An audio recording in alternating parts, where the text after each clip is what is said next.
Chris, does Amin have stomach problems? From our shit chat, I can tell you he's very regular. So I don't know if that's a problem, but he goes almost every morning. Yeah, he's over a dump a day. Well, but that doesn't really answer my question because he keeps leaving here. He's supposed to be here. We brought in the biggest of reinforcements wearing one of his finest shirts. Wow. Amin will be back from the bathroom shortly, but at the moment, Greg Cody is holding up his book, even though we have no video at the moment. He still doesn't understand. He still doesn't understand that there is not video to this portion of the show. A couple people in that chat have a DiMaggio streak going in 2025. There's a few people in there that have pooped every day in 2025 so far. Oh, but I never go a day without pooping. There's no such thing. Really? Yeah, I mean, no such I'm thing. sure like there might be a day that you go two for one. Yes, correct. But there's never a day. Put it on the poll at Le Batard Show. Do you go an entire day without pooping? Yes or no? I do quite often. My GI issues are well chronicled here, but also now it's just I'm not eating as much. My diet has changed. You've lost weight. You've leaned out a little bit. Thank you for noticing. But also, I've got mass. I take, creatine as well. Mike just flexed for the people only listening. Yeah, that's right. He did just put up his biceps and flex. You said thank you for noticing. He mentioned it, for crying out loud. No, he does look good. Thank you. I would be a threat to that DiMaggio crap streak because I'm the kind of guy who can crap on demand. Like, even if I don't have to go, I can do that. And I've learned over the past few years battling my chronic cough, I've learned that coughing really brings it on. It does. It relaxes the anus. Yes, it sure does. And I enjoy that. Guy wants to learn. Yeah, guy wants to learn, guy wants to earn. And, so I crap on demand. So my stats would be illegitimite, I think, because I may, if I want to average 3 craps a day for a month, I can do that. Put it on the poll, please, Juju. Does coughing relax the anus? At Le Batard Show. Sure does. Opens it up. There's the initial tense, but after you tense up, it'll just You can't. It's like magic. I wouldn't call that magic. Oh, I would. I'd call that the opposite of magic. No, if you're stuffed up and you got to go, a little fake cough. Ooh, there it is. You can't sneeze and pee at the same time, correct? That's not something that any human being can do. Correct. A human being cannot sneeze and urinate. Doesn't your heart stop when you sneeze? Like it's like everything is a brief. Yeah, everything in the body pauses. Glenn Howerton of It's Always Sunny in Philadelphia said on their podcast about a year ago that when he really needs to poop, he closes his eyes and pictures a dog pooping. And that for whatever reason, it really changes his brain chemistry and helps him go. And I'm not going to lie, guys, I've used this trick and it works. Inspiration. This is the visual of Jeremy using that take, like closing his eyes and being like, now I see it. It Golden makes Retriever. Sense. It makes sense, though. Glenn Howerton, method actor. Put it on the poll, please, Juju, at Le Batard Show. Does your heart stop? Does the human heart stop when you sneeze? Because I don't believe that is accurate. I believe Chris Cody just made that up.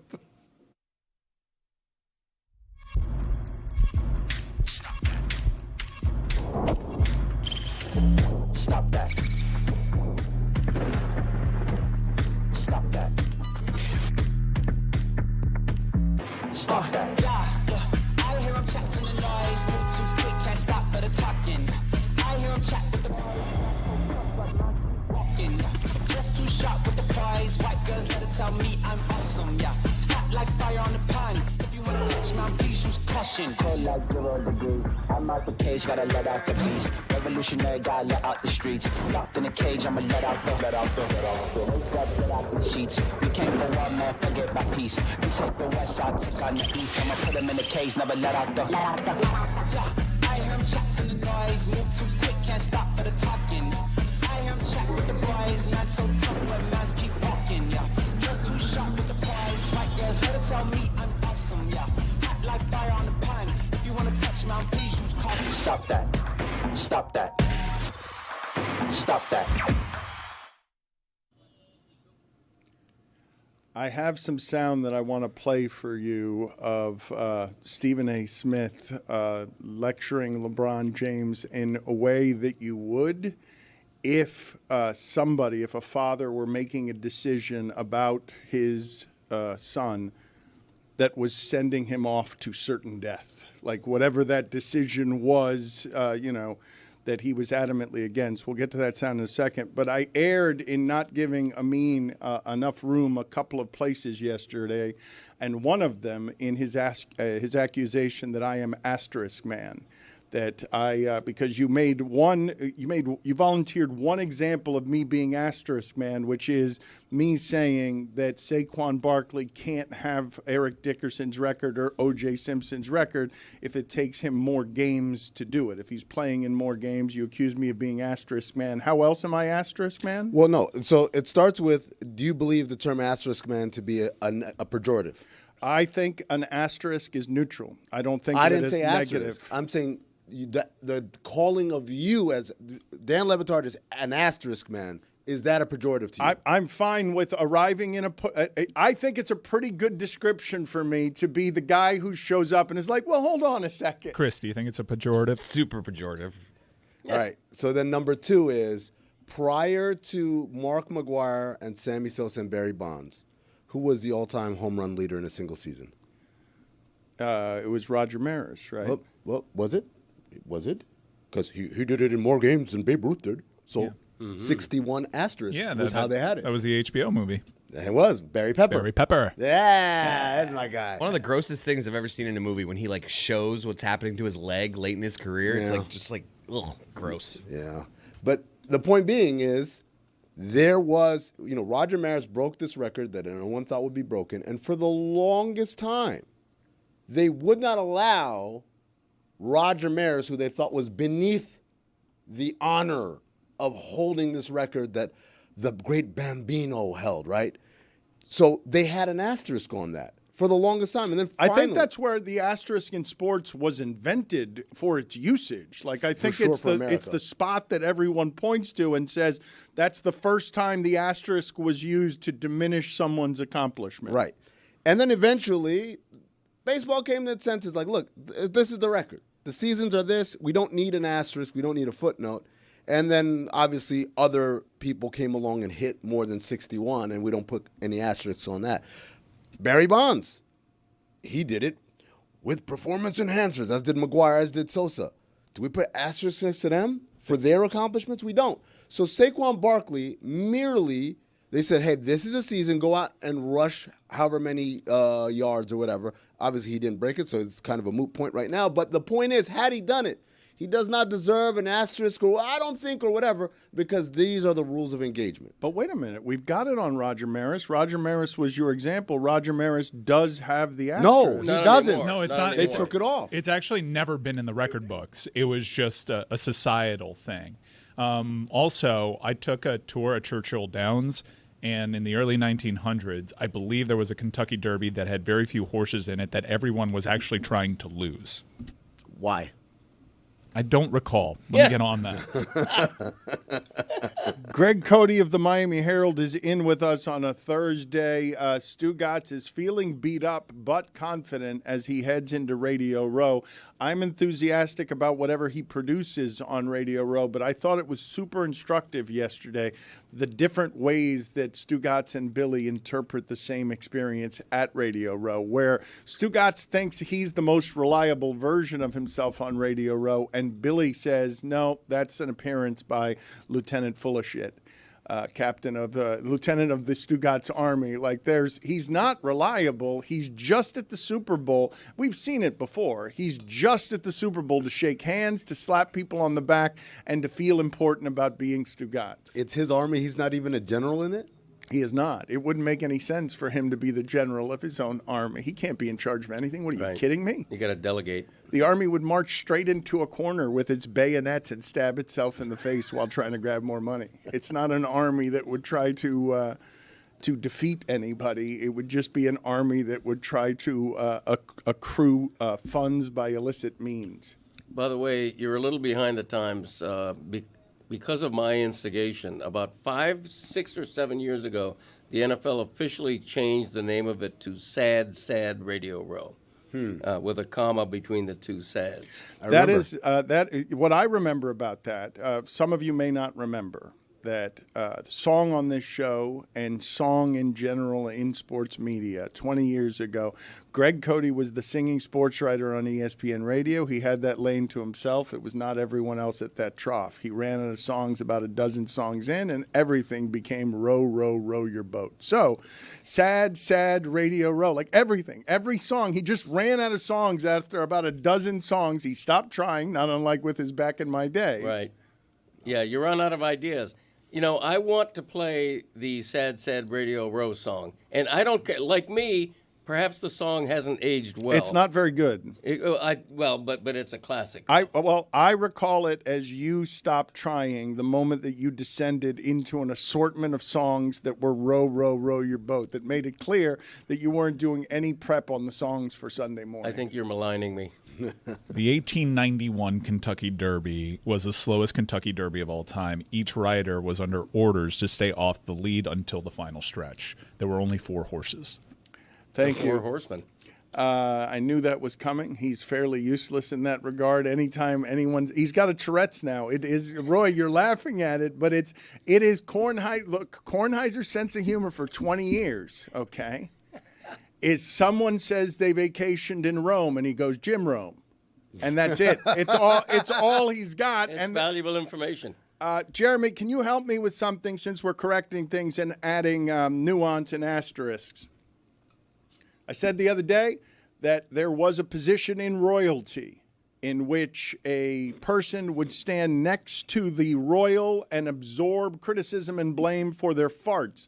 You were unable to find this job or what it was called because you were searching the internet for English royalty. My error was in telling you or not telling you that it's Japanese royalty. That this is this was in Japanese history. So if you can find for me whatever that job was called, the fart absorber. Eurocentrism strikes again. Mm-hmm. Yeah, you know what? Ichiro used to have one of those. His interpreter was also paid to pretend like he farted when Ichiro let a pet. That's not true. No, it is true. It's not true. You're making... No, I witnessed it in the Marlins clubhouse. It's real. Like it happened. He's royalty then. I don't know if you know this. He is. I did know he is. Yeah, he is. In Japan's historical court culture, there is no well-documented official position where someone was designated to take credit for another person's flatulence. However, the concept aligns with historical practices in some royal courts worldwide. That's just off the top of my dome.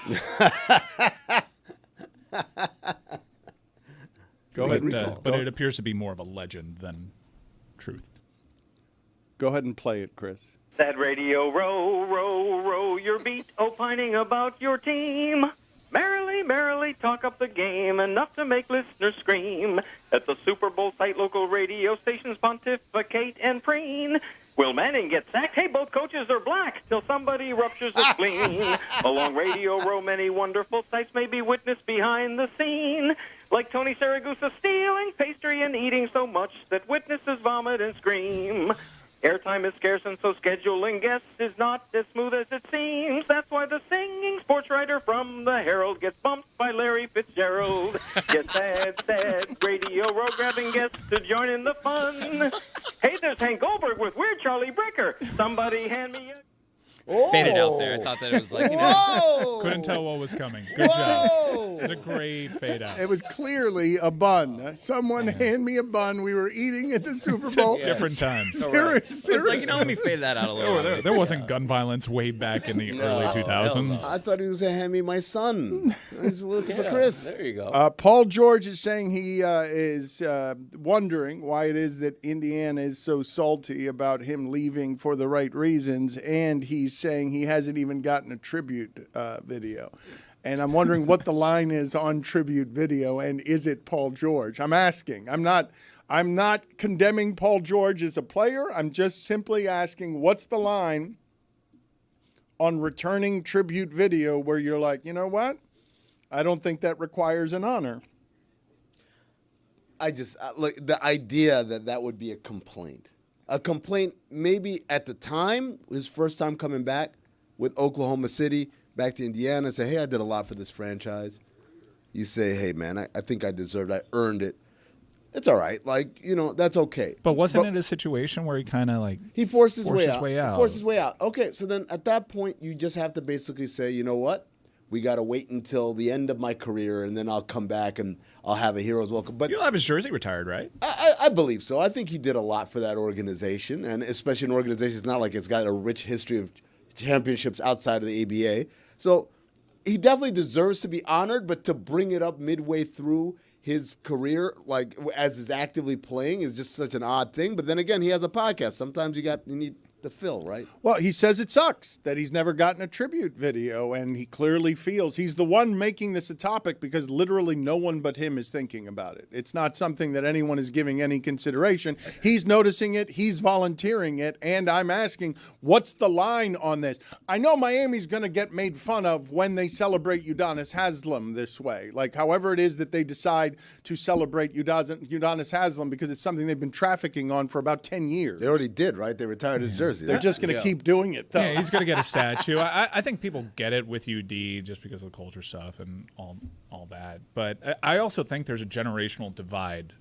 We're all predisposed to laugh at Paul George. And it was Mean, actually, I believe, who explained to us that for an entire generation that was rooting for not LeBron for a long stretch of time, for like 2.5 years, he was like the chief not LeBron guy, at least in the Eastern Conference. You had KD doing his thing in the West, but the guy that was routinely going into battle against LeBron was Paul George, which is why the perception of him with a younger generation is probably outsized. He was Josh Allen.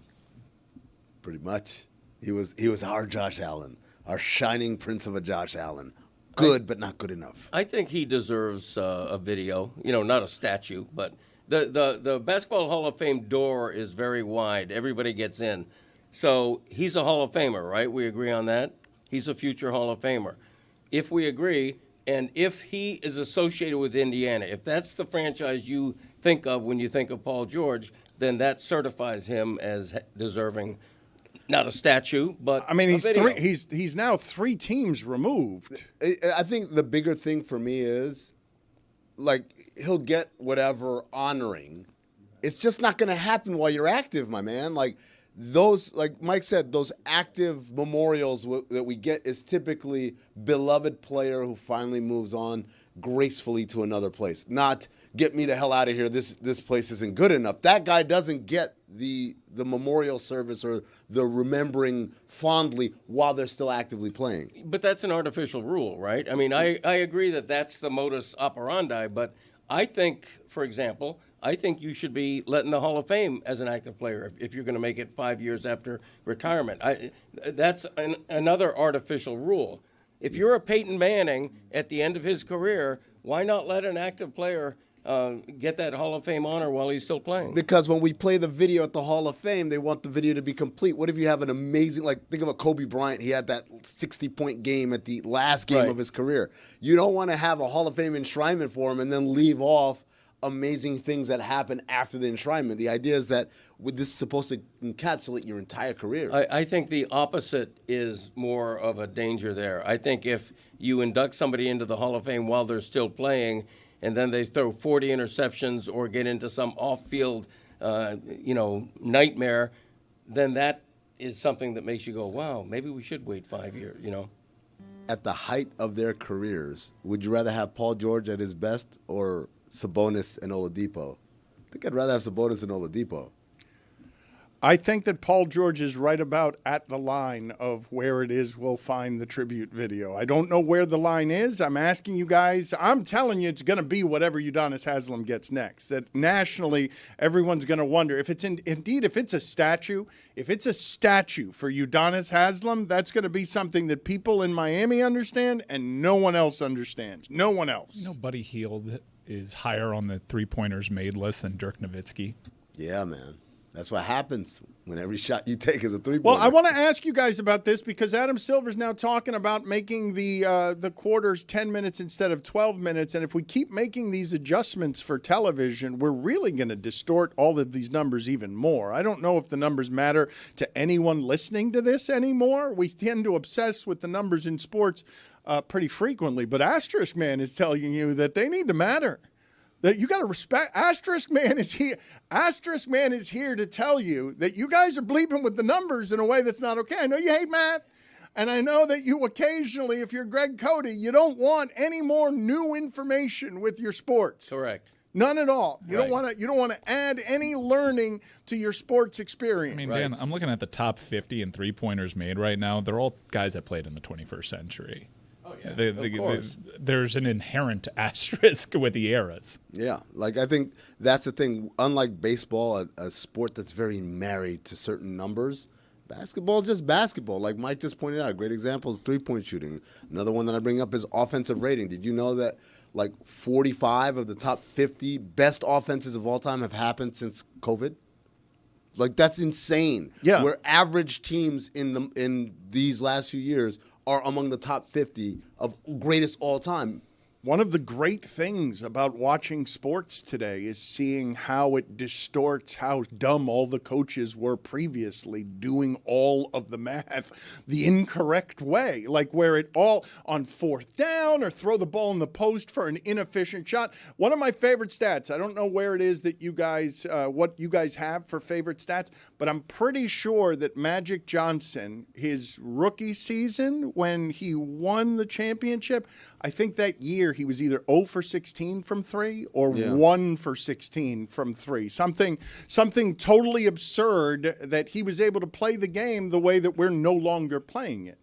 That I'm not going to say that player would be Ben Simmons now, but not having a three-point shot would make it very difficult for someone like that to thrive today, would it not? Like not as a basketball player. Obviously, he would figure other things out, but I don't know if you can be Magic Johnson the way that he used to play. I mean, which is it was all packed into the paint. It wasn't something he was doing around the three-point line. I think when you're 6'9", you can play with however you want to play. Like you're a 6'9" point guard, you can play any way you want to play. But yes, it is harder. It would be harder for a smaller player. So the example a lot of people bring up a lot is Isaiah Thomas, the original Isaiah Thomas. That like, hey, this is a guy who shot 29% from three for his career, never shot higher than 31%. And that was 33.8%, which is awful by modern standards. He attempted less than a three-pointer a game for much of his career. Yes and no, because empirically I can look at Isaiah Thomas and say this is a guy who has all of the characteristics of someone who can shoot, right? The only reason he couldn't shoot threes was part of it is he didn't shoot threes. So many of those attempts that you're seeing are heaves and end of shot clock and not like true, I lined up and took this shot. And B, you got to understand, players like Magic, like Isaiah Thomas, that whole era, they didn't see a three-point line until they got to the NBA. There was no three-point line in high school. There was no three-point line in college. They got to the NBA, it was like, here's this line, and then every coach tells you, don't worry about it. Mm-hmm. That's only in special situations. So I don't use it as kind of a judgment on like, oh, you're garbage. You could never play like that. I think Magic Johnson in the modern era would be a better three-point shooter, as would Isaiah Thomas, as would all these guys, because it would be emphasized to them. Mm-hmm. To Amin's point, if you look at the stats for Magic Johnson, Dan, the rookie season you mentioned, he was 7 for 31 from 3 as a rookie, finished second in Rookie of the Year. What's funny is that in his 4th season, he was 0 for 21 from 3 and finished 3rd in MVP voting. But by near the end of his career, in the 1989-90 season, he shot 38% from 3 on 276 attempts. So it completely changed just over the course of 7 or 8 years. And that's mid-90s where I think that's late 80s. Late 80s, my fault. But that's still not a widespread kind of adoption of this, right? If you think about even the 90s, the first time we get a spike is when they move the three-point line in. And then there's a bunch of guys who are like, oh, I already shoot this shot, but now it's a three-pointer. Let me go ahead and take a three. But that's why, Dan, you texted me the other day about what do you think of Jokic versus Jordan? And I said, I don't like these conversations because they're kind of inherently flawed in that we're trying to compare, things that are not of the same time. In the same way that I was like, who's smarter, Chris Cody or Isaac Newton? Isaac Newton could work an iPad. Isaac Newton could work a soundboard. Like, he could do all those things. So clearly, is Chris Cody smarter than Isaac Newton? I don't think so. That was very pejorative. Can you look up for For me, Newton. Jeremy, what it is that that Magic Johnson did that fourth season? Like, what did the team do while Magic Johnson was going 0 for 21? So the next time I say that this is one of my favorite stats, I actually use it correctly and have the 7 for 31 doesn't slap like 0 for 16. Well, but the rookie year wasn't the one that I'm thinking of. I got pretty much everything wrong in it. It was the fourth year, and it was 0 for 21. And that is kind of amazing. And it is also kind of amazing to see that immediately go to 38% as soon as, survival of the fittest evolution makes an appearance. I want to ask all of you, and if you'd get me an expert on this, I'd appreciate it, because we need our renowned Jacksonville expert, even if he's on paternity leave and even if he's busy, fathering a baby and taking care of parental duties, to explain what it is that's happened with his beloved new coach. Ever since Tony alleged that the Jacksonville Jags were a good football team, they have basically not been. And now I think Liam Cohen is going to have a hard time, since they're not playing games anytime soon, living all of this down, including the sensual caterpillar of eyebrows that run across his forehead. That's what this is about. Jacksonville, the community, Duval. How do we do this together? Tony, what is the correct way to say that? Do you want to help Cohen and welcome as Jacksonville's biggest supporter in the national media? Thank you, Dan. Yes, they have been not great since we took the mantle of the bandwagon for Jacksonville. I actually brought a couple of props here. Number one is a little bit of an explanation here for Coach Cohen and for what Duval County does, right? So Coach Cohen hit us with the Duval, right? Which a lot is, of L's. It's got a lot of L's in it. A lot of L's, which we don't like. As Jacksonville does. As Jacksonville does. I couldn't fit all the L's they had this season on the paper, as you can see, which I wanted to. I should have made it smaller. 1, 2, 3, 4, 5, 6. Only 6 L's here. You could have. There was a lot more. You really could have. You could have done it to have all the L's in their schedule by just making Duval a little smaller. Yeah, but yeah, okay. You hear that L, right? Duval. I've been in there it is. I've been in the linguistics lab, and that L, that trailing L, is something we don't like in Duval. It's more Duval, right? The U is very important here in the Duval County. By the way, I brought another prop that I've been absolutely persecuted for having in my possession. I feel like I've almost been hiding it since the day of its inception. But Dan, I brought out the Samboselli. Wow, the Boselli candle. Nice. The Boselli candle, Dan. This has been. You remember in the first scene in Inglourious Bastards where Christoph Waltz asks if they are harboring people under the floorboards? I was asked, "Are you harboring this?" When I moved it to my new place, "Are you harboring a Samboselli vintage candle?" And I said, "Absolutely not. I don't know what you're talking about." But here I am to say the Samboselli candle is alive and well. Dan, Coach Cohen is an interesting situation. Duval. That sounds like a ghost. Like if I told you, if I told you you were sleeping, if I told you right now, who was once considered the second best golfer on the planet, Duval. I don't sleep, by the way. Who did Charlemagne the God that's another have a story show for with? another day. Duval. Who did I love starring opposite Sean Penn in Cops, the 1980 movie? Duval. Which outfielder played for both the Braves and the Marlins? Duval. That is a ghost. this ghost is amazing at trivia. Duval. We're taking him to trivia night. All right. Or her. All right. Whoever you are, spirit. All of us together are having a good time. We're out, we're drinking beers, we're having fun, Miller Lights, and it's midnight. And now we're walking into a dark cornfield. Duval. Horrifying. Who played the wife in The Shining? Duval.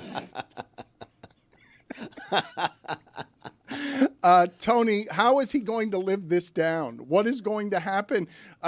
He can't live this down until he's played a game. Sirianni was wearing that terrible press conference until he coached a game. That's the thing, right? We've seen coaches have really weird press conferences, be really weird on camera, and then all of a sudden the games start and you're like, oh, I kind of forgot. Nick Sirianni, I heard Stugotz say the other day, is he the best Eagles coach of all time? Maybe. If he wins a Super Bowl here, like possibly, right? I think the thing with Cohen is this. he's been around cool people for a long time, but when he says the lingo of cool people, it sounds weird. Right? And I don't want to throw Chris Cody under the bus, but Chris is somebody who has the lingo, but then when says the lingo, you're like, ooh, that kind of doesn't sound right. Good? It doesn't connect. What's good, bro? Tony, let me ask a question. Is it possible, because I didn't catch the feeling that he's just awkward saying the cool lingo. I caught the feeling that right moments before the press conference, and you want me to Duval? Say it loud. Okay, got it. Like he learned about it moments before coming on stage. He's repeating something that he was told to say, or maybe even he incorporated in his research for the press conference. Not anything. He's never heard of it before that day, for sure. Like when he was in Tampa, he had never heard that call. I have a different appraisal of this. This is what I think happened. The head coach, and especially the first-time head coach in a press conference, has to be some version that is him but repressed. And so he's like, watch this. I'm going to show them personality outside of my repressions, but I'm not confident about what I'm doing. And I'm a little scared. And showing these people big personality might not be something that I should do. And so now I'm leaking confidence as soon as I've started.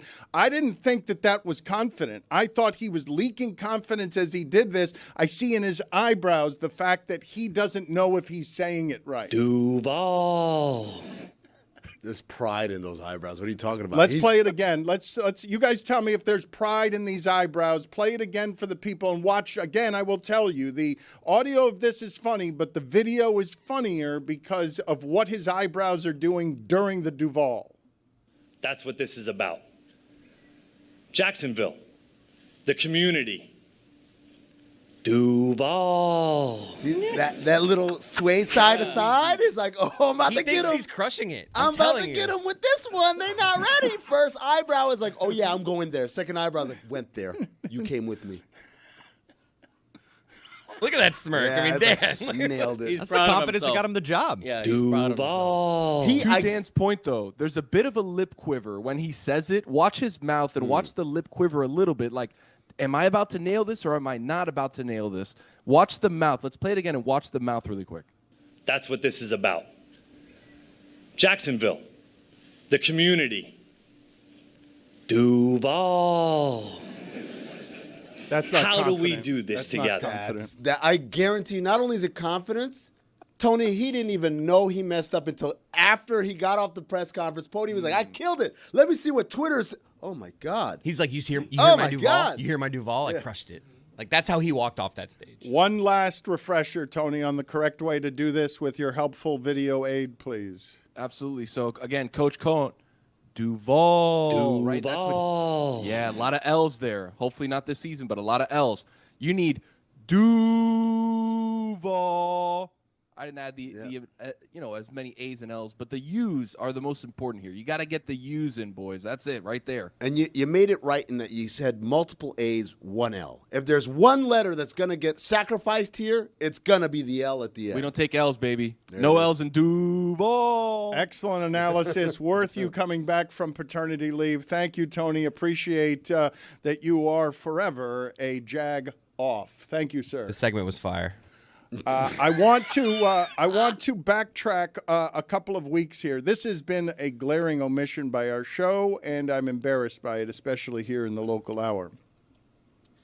We have not talked beyond a one-sentence mention of Jim Larrañaga leaving the job at the University of Miami and the total state of disrepair that is the University of Miami basketball program, where completely squandered is a Final Four appearance from a couple of years ago in a way that is jarring to see a program not only not be able to capitalize off of a Final Four appearance, but to do the very worst of the opposite of whatever capitalizing is, where you're losing games at home to Charleston Southern by 25 points because the program is completely broken. But I do want to celebrate, instead of the fleeing at the end, the fact that that was a monumentally successful career at the University of Miami for a coach. Like one of the best runs across the sport that you will see. The greatest coaches in the University of Miami's history are him and Leonard Hamilton, correct? Like those are that like Jim Larrañaga retires as not only the best University of Miami basketball coach that there has ever been, but where on the list of best coaches, period, with Jim Morris, with Jimmy Johnson, like where does he go on the Mount Rushmore of Katie Meyer on University of Miami coaches? Well, I think you have to start with championship-winning coaches. But Larrañaga's distinction is always going to be that he was the first to get them to a Final Four, a major deal that we thought would be the beginning of the greatness of UM hoops, and it went downhill fast. But I think Larrañaga was a victim of a sport cannibalizing older coaches. I think Larrañaga and coaches of his generation, they're running as hard as they can, but they're losing ground to NIL, to transfer portal. They're not suited to that. They grew up in a different age of college basketball, and the sport changed around them. And I don't think Larrañaga wanted to or was equipped to reinvent himself, and he pretty much said that in his parting comments. I don't disagree at all, Greg, but it's weird to understand that take, agree with it, hear the man say it himself, and reconcile that with he just had his greatest recruiting class in program history. And they did very well early on in the NIL space. Look, this team was a half away from consecutive back-to-back Final Four appearances. It's very confusing what happened here. I know he struggled, as did Katie, and they articulated it. There's an energy associated with talent acquisition now that goes beyond just normal life on the road recruiting high school kids. It is perpetual. The communication is constant between you and your collective, and it's easy to understand why he would burn out at that stage of his career. I think, it's easy when it's at the end, right? Like, I don't need this. I'm the Danny Glover. I'm too old for this shit. So it's not an indictment on the new rules of engagement. It's just who has the patience and what stage of career are they at where they're going to tolerate learning a new language, right? Like, hey, your job just moved you to Russia. Am I really going to learn Russian at like 62 years old? Nah, it's all right. We're good. I retire, right? Number two, I think I keep saying this. I don't think NIL is the thing that has ruined the game. Because, again, most of these big programs, we're offering incentives, let's put it that way. I think it's a transfer portal that a guy can be like, I don't want to be here. I'm leaving, and I'm going to play somewhere else tomorrow or next season or whatever. That's the part that I think made it harder for many of these older coaches to kind of come to grips with that. That is 100% accurate. I know from what Katie said, she really struggled with you invest yourself so much in a relationship, and no matter how well it seems to be going, the college basketball players in particular are always going to test the market. It is very strange. Look, we retained a lot of talent that entered the transfer portal. We talked them away from it. We lost some. Guys like Wooga Poplar in particular has kind of reinvented himself over at Villanova. Bensley Joseph is doing well. Norchad Omier is still rebounding like a beast over at Baylor. It's just really confusing to me is you kept wondering, wow, this is happening in Miami. Jim Larrañaga is showing you what the ceiling at this program can be. And for them to not only do nothing with that momentum, but become one of the worst Division I P4 programs we have ever seen during a 16-game losing streak, not even being close, historically being one of the worst against the spread teams in the history of college athletics. It's crazy what's happened so quickly. Like, the talent does not compute because they have a fair amount of talent when you look at recruiting star ratings and whatnot. It does not compute with what you're seeing on the court. The against the spread record sort of explains itself because when you make a Final Four that recently, there's the assumption, all right, this is a good program that's going to start being good again. And therefore, I think they're always going to be favored by more or an underdog by less than they should be because of that. Guys just stop listening to. They were not playing Jim Larrañaga-style defense. They were not active hands at the top of the key. It was just a little unrecognizable, and it was really confusing because I would argue entering last season, this was one of the more talented Miami basketball teams we've ever had. A lot of talent that made deep runs consecutively in the tournament.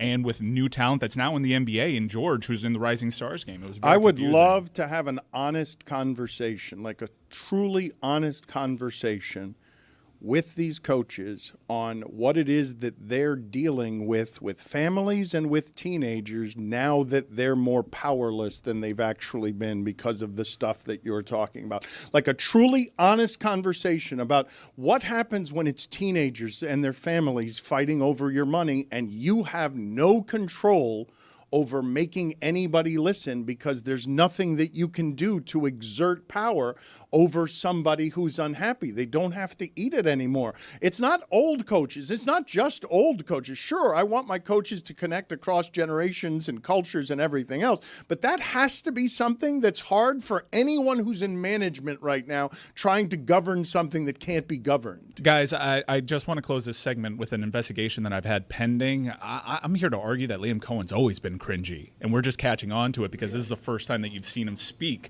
But I recall a video, because I'm a big Baker Mayfield guy, of them being reintroduced after Liam Cohen was named offensive coordinator. By the way, it's very interesting. People are so confused and at the back of their minds still doubt Baker Mayfield that we've hired 2 of his offensive coordinators as head coaches because we're struggling to explain this. But watch this video. I submit this as evidence. Liam Cohen reuniting with Baker Mayfield. Baker was pulled up. Let's go.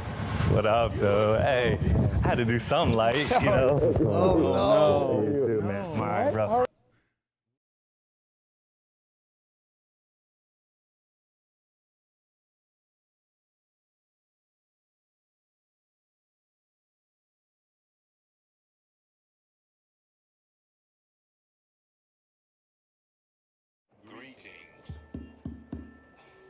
Greetings to all. Welcome to 2022. Omicron is on the run, and away it went. But oops, there goes gravity, and here comes a new variant.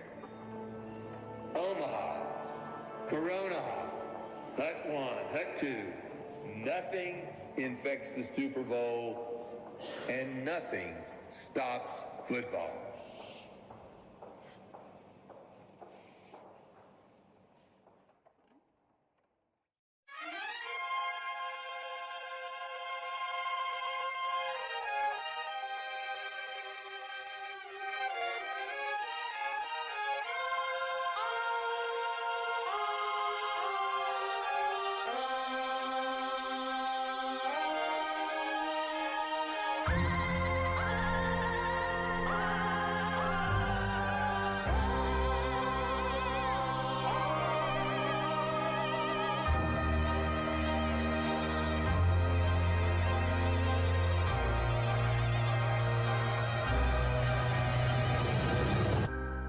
Racism, greed, trauma to brain and spine. And yet, I cannot look away. Heroes are dead. Science has their heads. Oh, is there no escape from here? I need to know. It eats my soul. Nothing stops the NFL.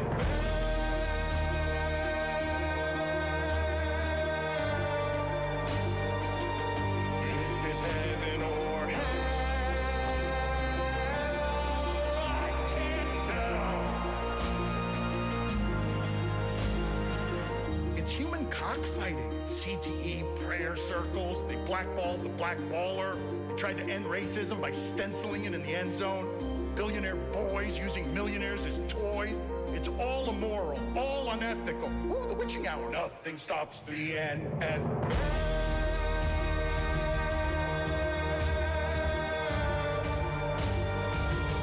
Is this heaven or hell?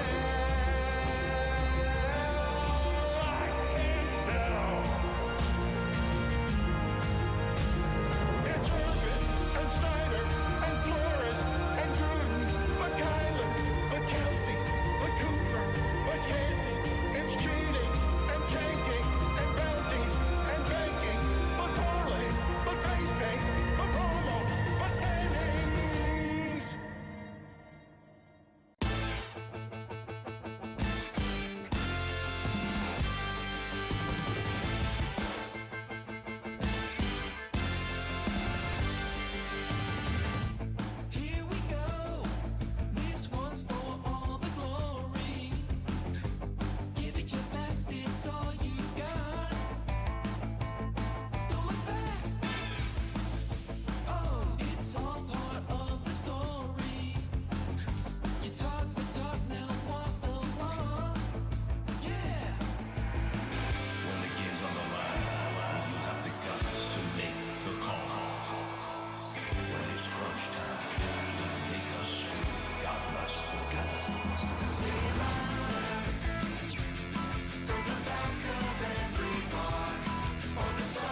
all in. I'm a fan of the Jets. I'm a fan of the Jets. Oh, no.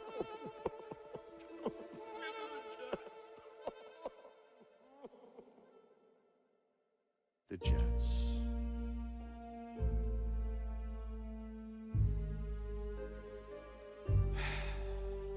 The Jets. Why this team? The Jets! The Jets!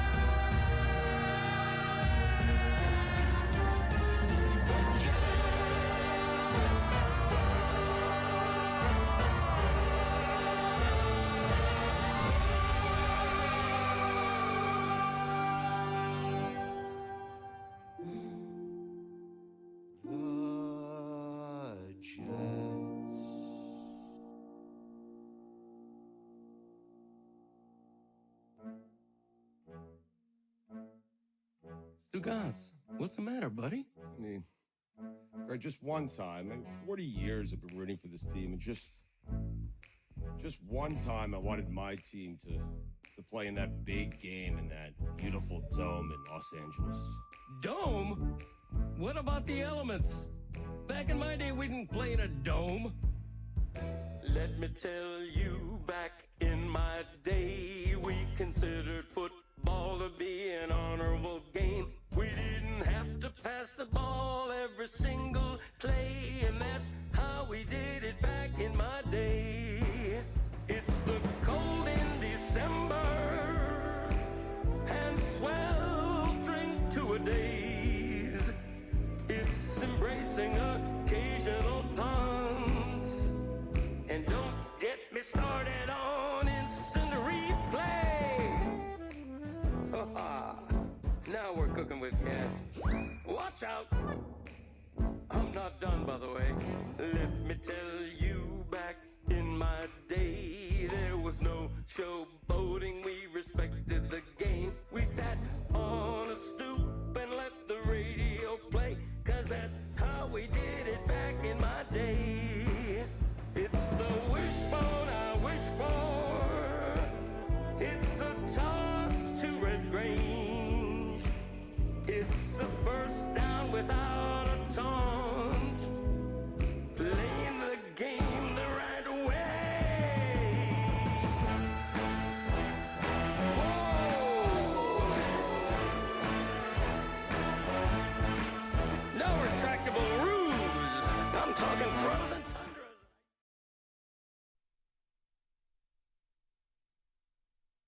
This episode of the Dan Le Batard Show with Stugots is presented by DraftKings. DraftKings, the crown is yours. We can agree, right, that the greatest thing produced by the process of losing in Philadelphia for a decade or so on purpose, it felt like a decade anyways, even though it wasn't, is Joel Embiid, correct? Like that's the best result, and then whatever is second place is a distant second. You guys want to guess of the 886 available games for Joel Embiid, how many of those he has missed in his career? Do you want to take a guess? 846 available games for the Philadelphia 76ers. I'd guess 120. I'd go way higher. How much higher? 250. I'd go way higher. Way higher than 250? Yeah. How much? Where would you go? Where would I'd you go put it? above 350. I'd go 400. It's exactly 400. Oh, my God. That's never happened before. What? No way. Unbelievable how he did that. Exactly 400. Congratulations, Mike. You played the game flawlessly. 400? 400. Greg, 400. Hey, Greg, All right, Coach Liam Cohen. You know, I had to put a little something on it. Duval. What up, though? 400. Lucy joins us now. Lucy Rodine. She is the creator of Off-Roadin, which is not Rodine. It's Off-Rodine, but that doesn't make sense, so we've made it Off-Rodin. She joins us now. It is nice to see you, Lucy. You're in New York, and we still haven't gotten the correct challenge in front of you to see if you will do a challenge by Monday that will allow Meadowlark to send you to the Super Bowl. So where are we on challenges that have met your approval, because the listeners are being challenged? What is the hashtag? How are we doing this contest to submit challenges to Lucy to see if she does one of them, whether or not she's allowed to go to the Super Bowl with God Bless Football? Hashtag Lucy Challenge. It's the Super Bowl challenge. It's presented by Venmo. But yeah, we haven't really nailed down the exact challenge yet, Lucy. Where are you with this, Lucy? I thought we had. I went through, I looked at all the responses. Half of them made me incredibly uncomfortable, and I think it's inappropriate for a lot of you to have asked me to do the things that you did, but there were some good ones, like Lucy goes to the bookstore, has a nice day. Okay, sure, I could do that. Lucy goes to the spa. Okay, sure, I could do that. Lucy goes to the mall. Okay, sure. If that's what the people want me to do, then I'll do it. No. There was one.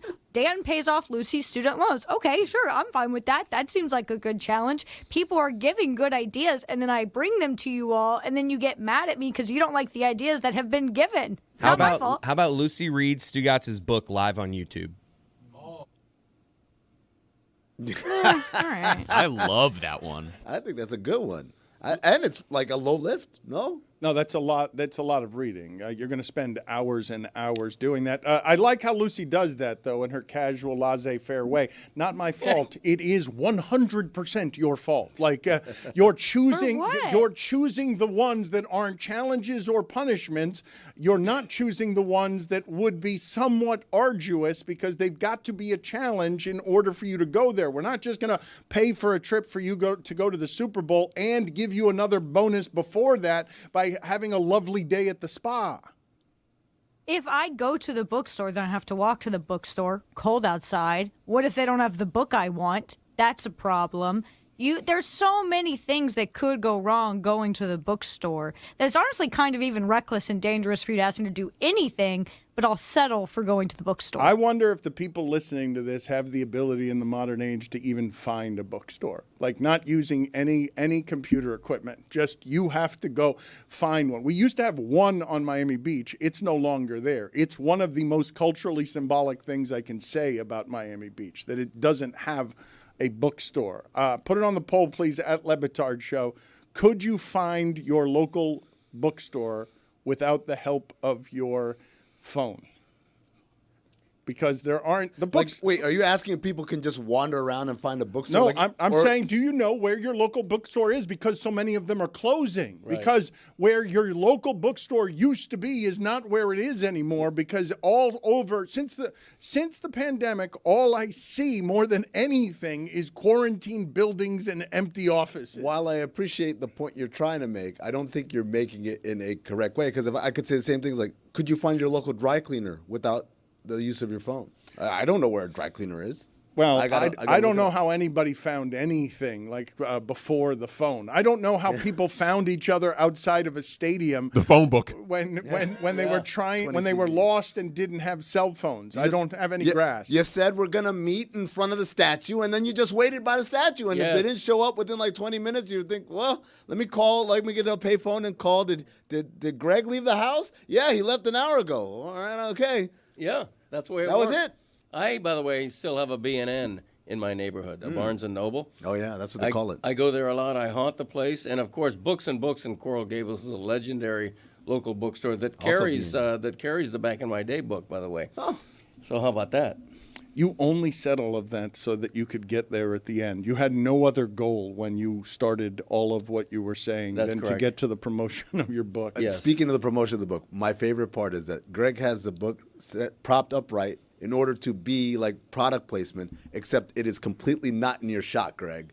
What? There's no shot where the book shows up. Not Show the me wide, my shot. not my your shot? single. How about reading Greg's Back in My Day on YouTube, toilet reading, a much shorter book than Stugotz's. Chris Cody, how do you feel about that as a challenge for Lucy? Because we have to do this by Monday. By Monday, she has to execute on the show the challenge if she's going to go to the Super Bowl. I can't have yet more spoiled behavior around here where she gets a spa day and the Super Bowl. Everybody here wants to go to the Super Bowl except me. Yes, spoiled. Spoiled, yes, in a way that's uncomfortable for me. Damn, my parents are divorced. I can't be spoiled. I've been through Put it on the poll. That's, Actually, no. Or you could be double spoiled. Double spoiled. Oh. No, not how it worked. Let's play some video here. I mean, were you fooled by this? Who was fooled by this? People who are not familiar with alligators and crocodiles and who are now getting fooled in general by everything happening on the internet that passes for misinformation. This story, I mean, that involves the very real fear that people have that alligators and crocodiles have evolved to a point where they could fake stuff. These are very small-brained animals. These are not. This is the Stugots of the animal kingdom. Like, this is not an animal that can trick its prey under any circumstances. But what were you fooled by this with the species? I wasn't. I was secretly trying to entrap you into being fooled, and apparently I failed. I failed because Dan Le Batard, unlike the alligator, is wily. He knew. He's like, oh, I got this one. Well, tell the people what it is that this is meant to look like here. So it's supposed. It's so ridiculous. It's an alligator in a river. It's got tiny hands, and that looks like tiny hands that are drowning, meant to trick somebody. Help, I'm drowning. It's basically doing that with its arms. Jalen Milroe hands. And it's supposed to lure unsuspecting people into the river to try to rescue it, only to be eaten by the alligator. Wow. That's not how alligators operate, but I was praying that Dan would fall for it. I'm sorry that I didn't. Those look like and this is how people get tricked by it, the arms of a baby.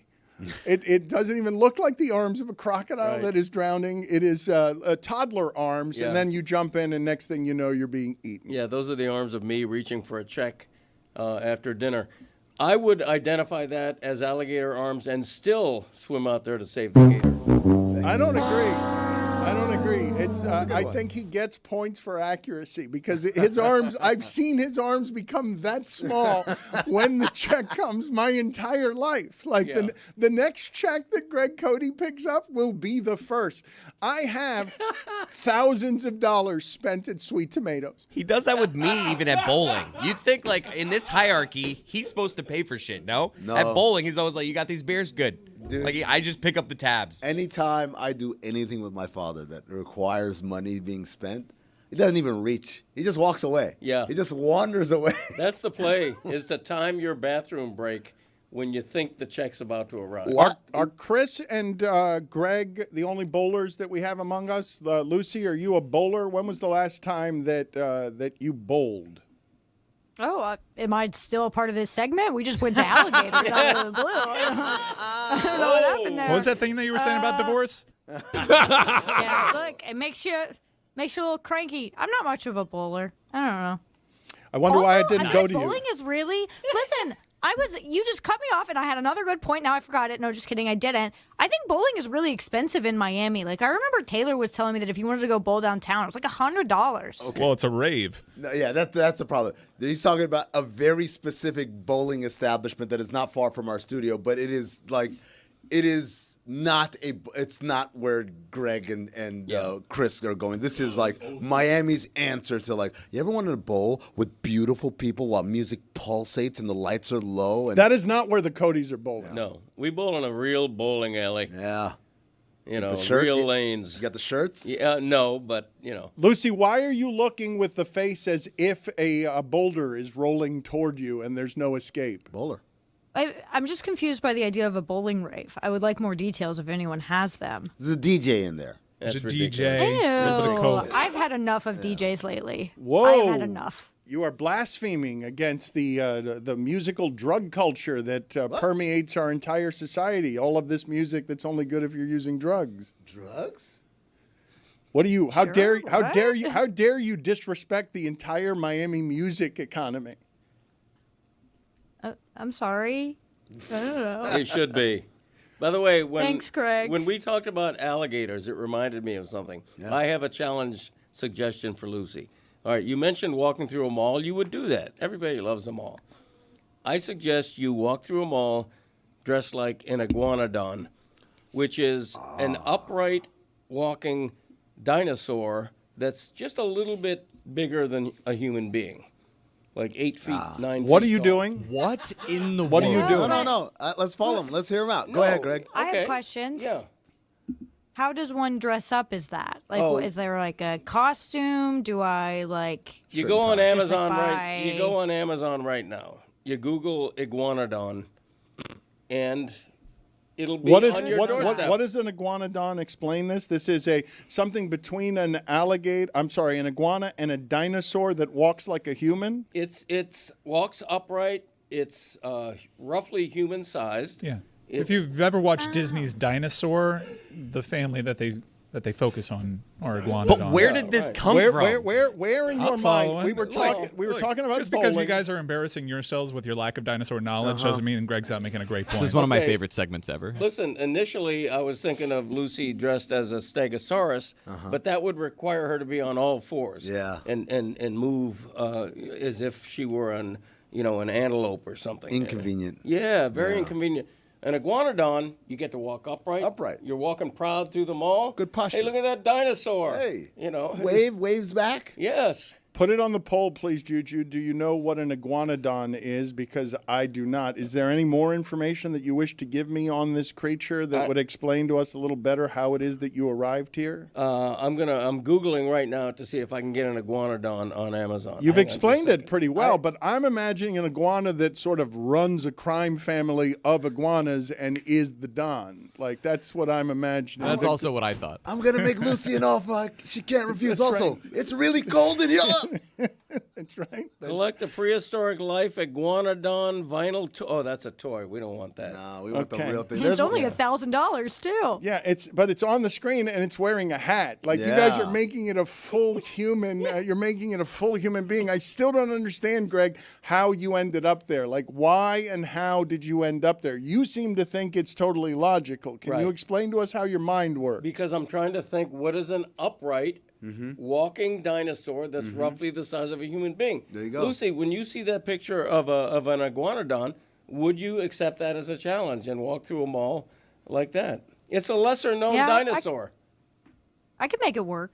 Okay, so we've got a bid. We've got a bid on a challenge. Not very Which good mall? one. Because I feel like the mall you pick really dictates how interesting, how fun. How long does she have to walk as an iguanodon through the mall in Okay. order to make this work That's as a very good as question. a challenge? It has to be a very popular mall in prime time, like on a weekend, like a midday Saturday, 2 p.m. in a Dolphin Mall or whatever they call that. And how long? I would say a minimum of 1 hour.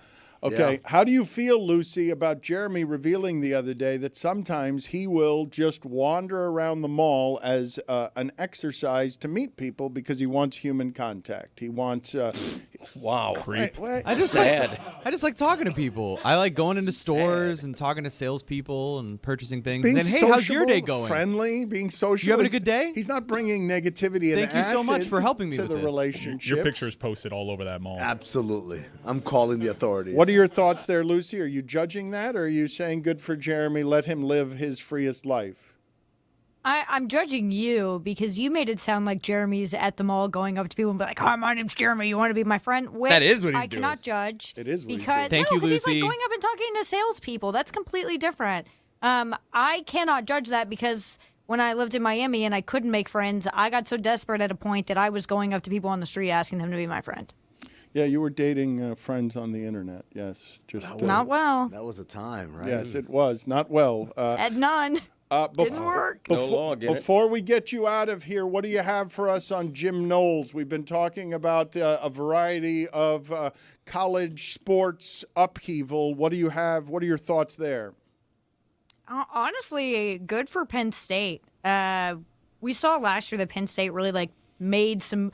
You're only going to get as far as James Franklin can take you when you're Penn State. So bringing in like good coordinators has already made such a huge difference in bringing Andy Kotelnicki, in last season. It made a huge difference with the Penn State offense with Drew Aller returning, and Penn State has so much talent coming back to go poach the defensive coordinator for the national championship winning team, arguably the best defensive coordinator in college football behind Phil Parker. It was just such like a we are taking this so seriously move. Like, this is exactly what I think Penn State needed to do. Now Jim Knowles will probably be the highest paid coordinator ever in college sports because he is just, they really, really wanted this move. And so it seems lateral to people. Sometimes it even seems like, okay, you're taking a lesser job. Jim Knowles is going to make so much money, and Penn State has really just positioned themselves to be sort of a favorite going into next season. Mike and Lucy, the coach that is going to command the most money and deserve it as an assistant is blank. Like, that is going to make such a big difference because we're going to make that person the highest paid assistant in one of the places that you don't have to worry about marking a ceiling on what you're paying people. You can just pay them whatever you want. Well, I'll go with someone that I think kind of got demoted last year, but in terms of the talent acquisition game, I think very few people actually realize how integral he is to Ohio State's success, and that's Brian Hartline. I think Brian Hartline's one of the best recruiters in the nation. The track record, once again, in the pros is a little hit or miss, but everyone in the high school ranks knows that if you want to be like potentially a wide receiver that is headed towards Canton, that is a program that you want to be a part of, and Brian Hartline's done such an amazing job of conveying that. If his agent isn't shopping him around, telling people, you want talent, you better call the Heartline. That guy deserves to that's just like a hipster pick because he's not, like a top No, assistant. but it's a good pick to get someone who's good at recruiting. I just am surprised that you're going with a former wide receiver of the Dolphins and a former wide receiver of Ohio State being better at recruiting than everyone else is. How the hell did he develop that Miami's skill? gone head-to-head with him in a lot of battles with a lot of local kids, and Brian Hartline's won the vast majority of those battles. Lucy, do you have a selection? I would have gone with Jim Knowles, honestly, would have been my answer. I know that some Ohio State fans aren't happy with the amount of time it took for him to really get Ohio State to the level he wanted to, but he's a game-changing coordinator. Like, he can really take your defense from something that's solid, from something that's average to a national championship winning defense, where obviously Ohio State had a great offense this year. Obviously, they had some of the best receivers in the country. But their defense was really what solidified them as the best team in the postseason and the best team in college football. So I like what Penn State did. I really, really think that, like, the decisions that I'm seeing Penn State make, which I never would have thought I'd say this, especially about James Franklin, but good move. Lucy, I want to ask you, have you heard of FanStake? Have you ever heard of this company, No. FanStake? So you and Mike, because you guys are college people, there's a company called FanStake. They do NIL crowdsourcing. So basically, they say, "Hey, I'm Miami. Is this a Kendrick Perkins thing?" I don't know if he's behind it or not, but it's basically I want to go after the number one athlete is Roy Bellamy, right?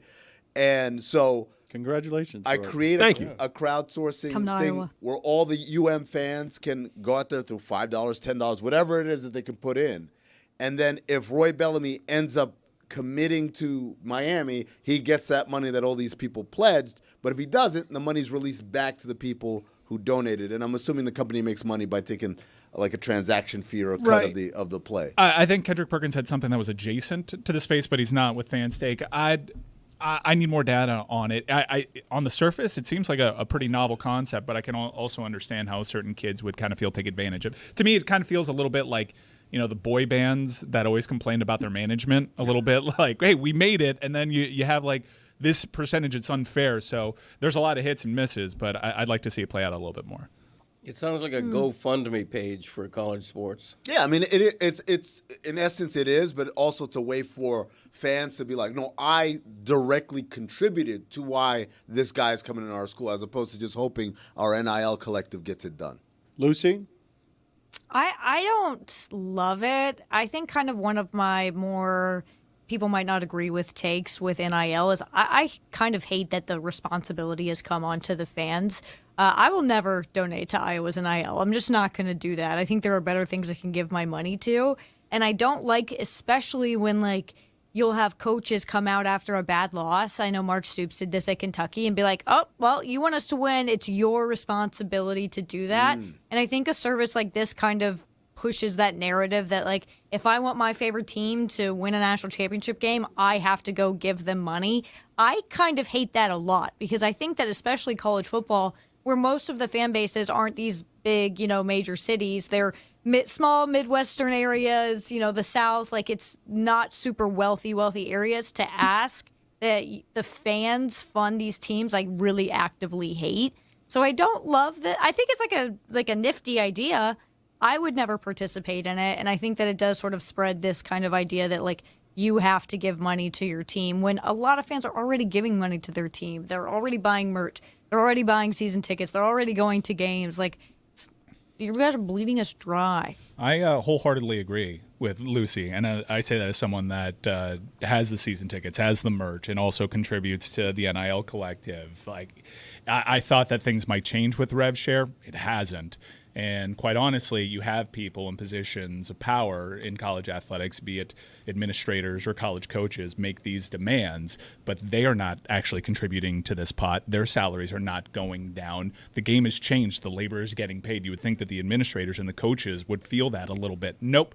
It goes directly down to the consumer, down to the fans, and they're the ones getting the guilt trips. As the college coach salaries escalate, where $10 million a year is no longer considered particularly unusual, a percentile of those coaches' salaries should go to NIL. Well, that's happening right now. They're making coaches take pay cuts. They're doing it all over. Norvell did it. Norvell. And that's smart. Paying. Gundy did it too.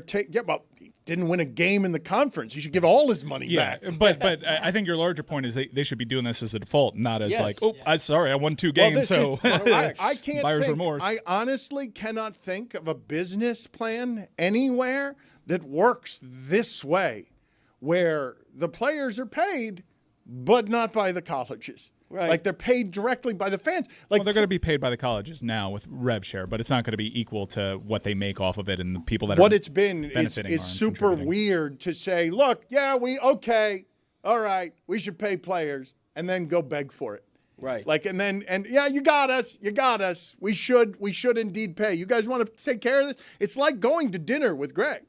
It's like, hey, want to go to dinner? Sure, you're paying, right? I will say what you're seeing across the nation right now is the rev share is actually making boosters pay more. Because you have programs, and I explained this before on the show, but you have a program like Duke, which sets the market when they acquire Mensa from Tulane. Duke would never raise $15 million for their football program, but with RevShare, they do. So they're all of a sudden in the game for talent acquisition. So what do? Out the gates, they establish the market. Mensa gets more than twice of what Cam Ward got previously. So you see how that alters. And now to make that up, okay, rev share, I have a cap on what I can commit in terms of rev share. How am I going to make up that money if I talk to someone that really prioritizes NIL in the marketplace? You're going to have to go to your boosters, and they're going to actually have to contribute more than they used to. Put it on the poll, please, Juju. Do you want to hear the phrase rev share when talking about sports? And also, Lucy, I think that nifty is an old person's word. Do I have this wrong? At Le Batard Show, put it on the poll. Is nifty an old person's word? Because I don't believe that that's something that should come out of the mouth of anyone who's under 50 years old. Greg Cody seems to agree with me. It's a great word to use. I appreciated hearing it. She's bringing it back. Jack, I mean, nifty is from the 1960s. Let's bring it back. It's like cool. It's like groovy, nifty. Well, I think of it more as like Happy Days frisky, like frisky as an expression for sex. It's not something that anyone's doing anymore. Baby. They were doing it in the 70s on television because you couldn't say sex in the 70s. Fresh on is television. another one.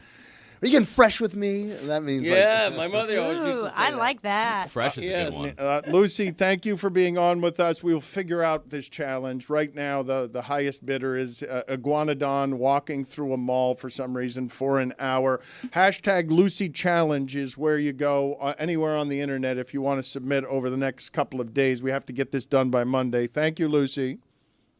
Thanks. It was nifty.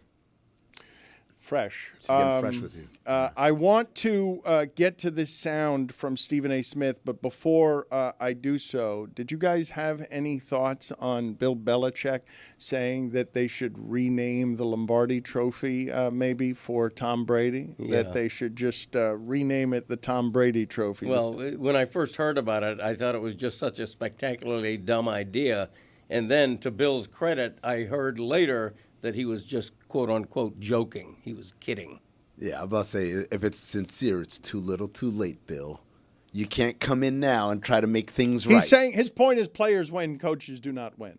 I thought it was admirable for him to say, and probably a pretty good idea. That's a guy that I've seen lift it more than anybody else. So I didn't think there were any kind of intentions there. Maybe he benefits from in the public space saying, no, like Tom Brady, I owe a lot of my success to him, but I thought it was nice. Am I whack for that? I would have preferred if he had said they should rename it for me. There you go. Yeah. Not me, Dan. Oh, Him. No, him. Le Batard Trophy. I was all aboard for that one. I saw it get clipped. I'm like, you literally can't say anything. This is like such a nice compliment from the greatest at his job ever, complimenting the greatest ever at his job. They just so happen to be in the same place at the same time, and then people are running and making takes out of it. I just think you can't name something after something that's already been named, right? And by the way, if I give you winning isn't everything, it's the only thing. You give me the thing that Tom Brady said that was like, oh, that's on the same level. What if LFG. What if it's a body of water? I find that you cannot do this stuff for people who have played this recently. Like, these trophies have to have some sort of past. They can't. You can't name it after somebody who stopped playing a couple of years ago. Right. Plus, what if Mahomes 5 years, 6 years from now has won more Super Bowls than Brady? Going to call it the Mahomes Cup? Wow. It should be. But Belichick should replace Lombardi, though. If it calling it the Belichick Trophy, no. Belichick is more successful. What do you mean, no? It's the Vince Lombardi Trophy. Are you suggesting that maybe this was his intention? No, there's an MVP award that could be for Brady. Yeah. But if we're actually going coaches, it's a guy who just said name it the Brady. Mm-hmm. The frozen tundra. Not helpful. So let's play for that the was people. My John Facenda voice. The frozen tundra. Less helpful even than before. Pretty nifty impression. We Thank have you, Jeremy. even less helpful. Let's get Lucy back and see if she can be less helpful. Let's get some sound here from Stephen A. Smith here, and you guys tell me if I were to tell you that this was a private conversation and this was not for television. Stephen A. Smith was pulling a father aside to tell him that he should not have his son deployed to fight in that particular war that seems to be going poorly if the tone and the cadence and the advice wouldn't be comparable. Right now, Bronny James is averaging 0.3 points, 0.3 assists, and 0.4 rebounds. You know what people are saying. You know what they're going to do to this kid. In 13 games, he has played 44 minutes. He has scored 4 points. He is shooting 1 of 16 from the field, 0 for 7 from three-point range. How are you doing him favors? And I'm saying this with compassion. I'm asking the greatest player in the game, one of the top 2 players in the history of basketball, an ambassador for this game, the face of the league, a 4-time champion, a guy that's gone to 10 NBA finals, one of the greatest we have ever or will ever see, who is a basketball savant.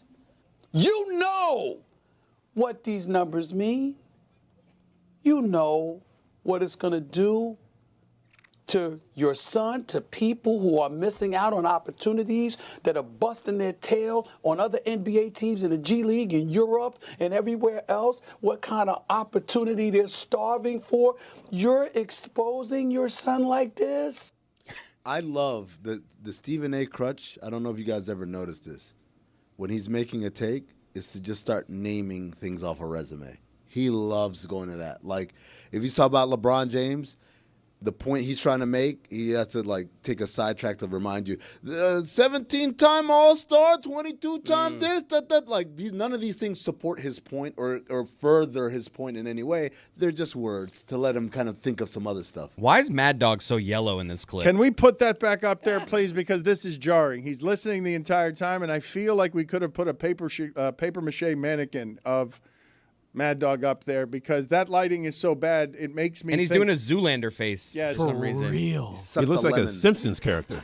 Oh wow, that's a good call, Roy. It is the face of jaundice. He looks like what's Lenny? Lenny, yes, like Lenny from The Simpsons. That color is very poor lighting. It's doing him no favors, but that is a good look. That right there, that's how he got the job.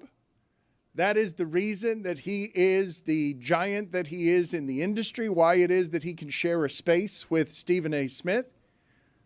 I'm going to do it now. He invented sports radio. He started his own satellite channel. Hold on. Tell me that's not a good call. Tell me that's not a good call. Yes. That is a Simpsons character on stage who is also on the screen, who is also yellow. It is uncanny. It is the same thing, really. Same haircut. What do you make of this just general parental concern when Amin says of Belichick, and when Mike says of the idea of any time you put content out there, what it is there for, especially in the internet age, mostly in the internet age, is to be made fun of. It's to be a source of jokes. Duval. To create a content factory around what is a parental concern that I think is a little bit extreme, right? I mean, this is a professional basketball player, son of a famous person who's been famous since he was 16 years old.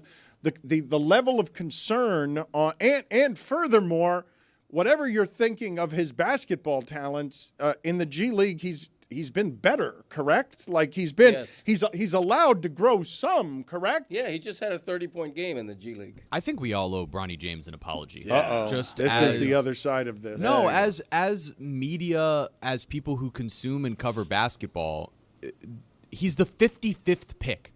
No one has ever paid this much attention to a player drafted at the end of the second round. And that player, who was drafted at the end of the second round, scored 31 points the other night in a G League game. He's averaging 23 points per game over his last three, shooting 46% from three. He's played really well at the G League level as a rookie second-round pick. And now, at the big league level, in the NBA, he gets torched by Tyrese Maxey, a great all-star caliber guard.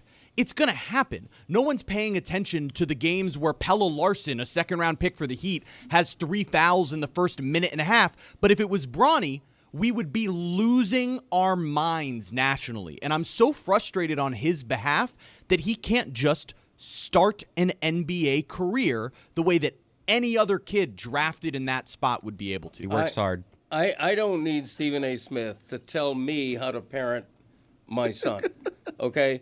If you're the son of Rembrandt, you're allowed to try your hand at painting, knowing that you're never going to be your dad. Charlie Woods, perfectly entitled to take up a golf career, even though he's never going to be his dad.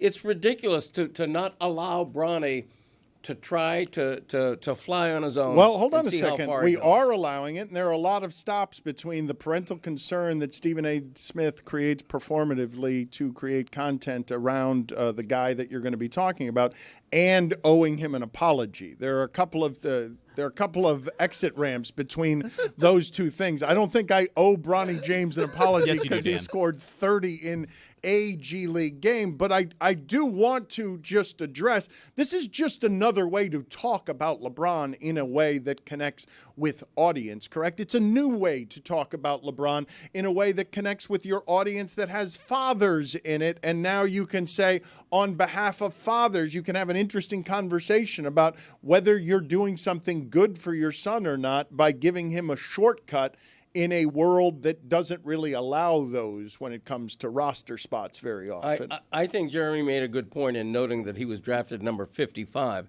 I don't know what the history of 55th draft picks is. It can't be very good. And the idea is he came in without much expectation. He came in 55th. It's not like we were expecting him to be an all-star by now or to be, starting for his team. It's crazy.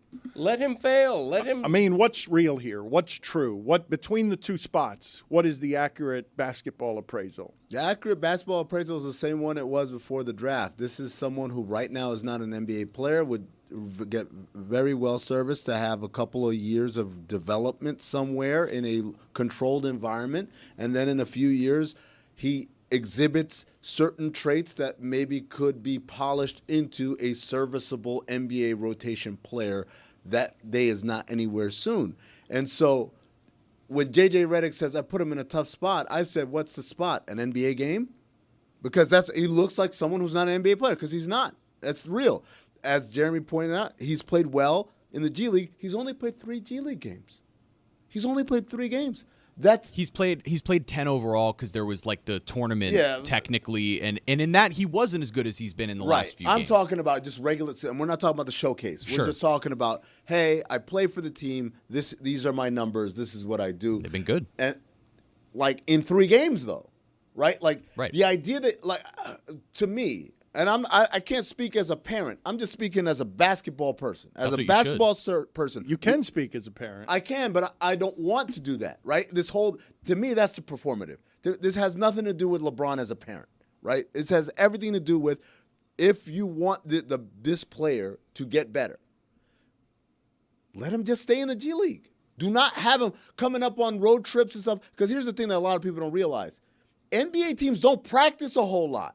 There's not a lot of practice time. Guys get shots up. We watch a lot of film. We do maybe some 5-on-0 stuff every once in a while. We'll do a walkthrough on game day. But it's not like you're getting the type of development, hard practices that you get in the G League environment where they're practicing and they're playing. They're practicing and they're playing. In the NBA, it's like there's a lot of conserving of our guys. We don't want them to go. So when they say he's played well in the stay ready games, what that is because we don't practice as a team, the guys who don't play, either because at their end of the rotation or they're coming back from injury or whatever it is, those guys play in like little 3-on-3s and 2-on-2s and stuff like that because it's like, hey, just because you haven't been playing, you have to stay ready, stay conditioned. Well, that's nice for an NBA player to have something to keep sharp with. It's not so great for a guy who's not an NBA player. You need 5-on-5. That's what the G League is for. It is a minor league so that we can send our guys somewhere where they run our offense, where they have our principles, and he can get better in that controlled environment where not everybody is 9 million times better than he is. It's pointed out to me that this is a new and unimproved Dan Le Batard Show with the Stugots. Gamble on by DraftKings.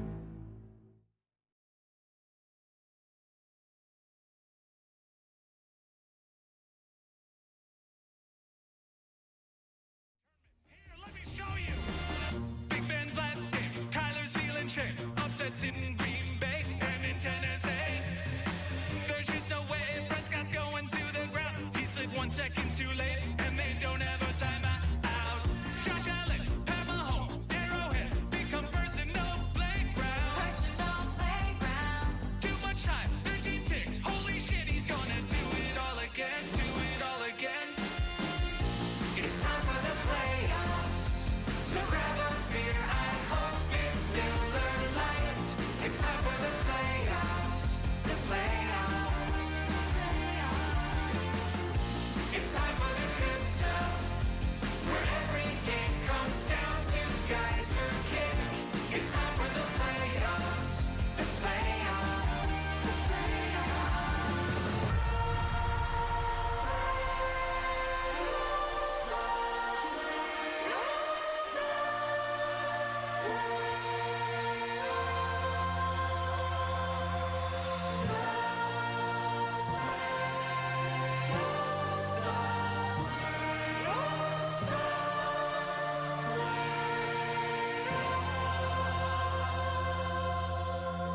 The The playoffs sometimes mean having to say goodbye, even if you're not ready.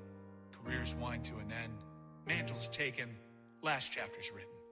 But stars emerge to write new, exciting stories. For every door that closes, a new one opens. For every immunized quarterback that falls short, there's a young hotshot ready to take his place. There's nothing quite like playoffs. The playoffs. Heavy is the head that wears the crap. I'm talking about the greatest of all time. He can turn it around in just one play. You can watch it all happen in the playoffs. The playoffs, the playoffs, it's the playoffs. Never is afraid. I see his face. The chosen.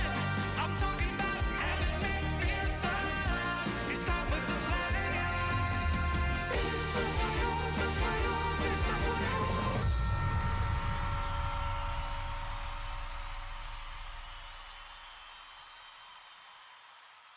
Evan McPherson? The GOAT? He's a kicker. I mean, Tom Brady's bed's still warm. Tom Brady just left. You're the greatest of all time. You're the greatest of all time. He's beautiful in every way. It's out of control. He throws the ball most accurately and won 7 rings. So good at quarterbacking, he's meant to our decade teams. A 6th-round draft pick with a chip on his shoulder and a dimple on his chin. You're the greatest of all time. You're the greatest of all time.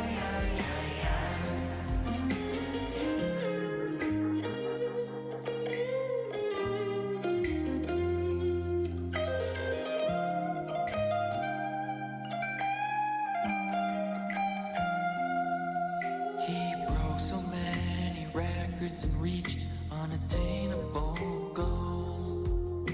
I said he was done 10 years ago when he shoved it down my throat. He played the Jets twice a year and always ripped out their souls. And just like that, he left us all wanting more. He's a certified GOAT. You're the greatest of all time.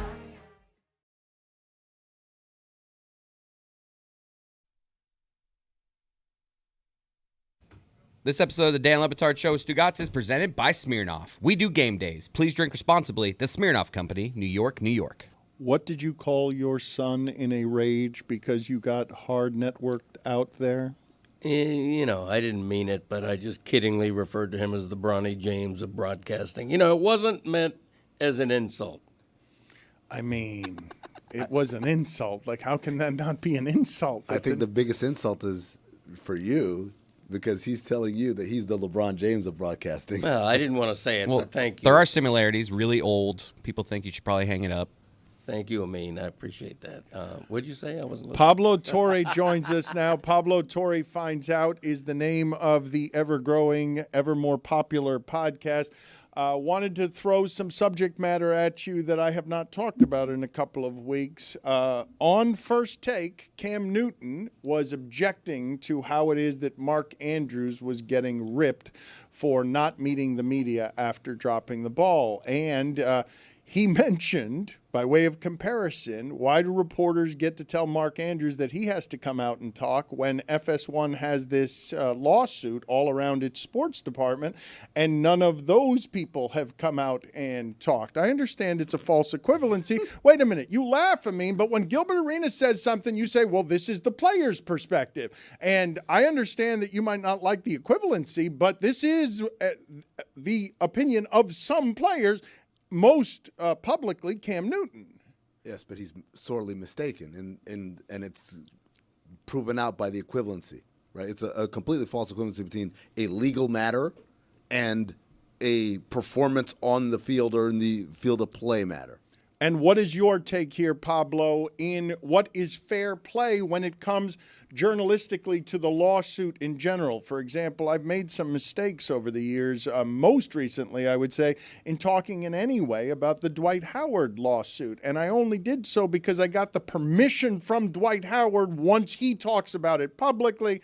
Now it becomes a news item. That's always been my standard on these things. What is the correct standard now as all of these things change? Because anyone can allege anything in a lawsuit. And in the modern age, we're going to feed on it whether it's fair or not. There aren't going to be many standards. And furthermore, the mainstream media is going to lose by exhibiting any standards because it's going to be feeding frenzy on the internet and sort of like there is nothing that's happened with Fox Sports recently that has been talked more about than what's going on with that lawsuit.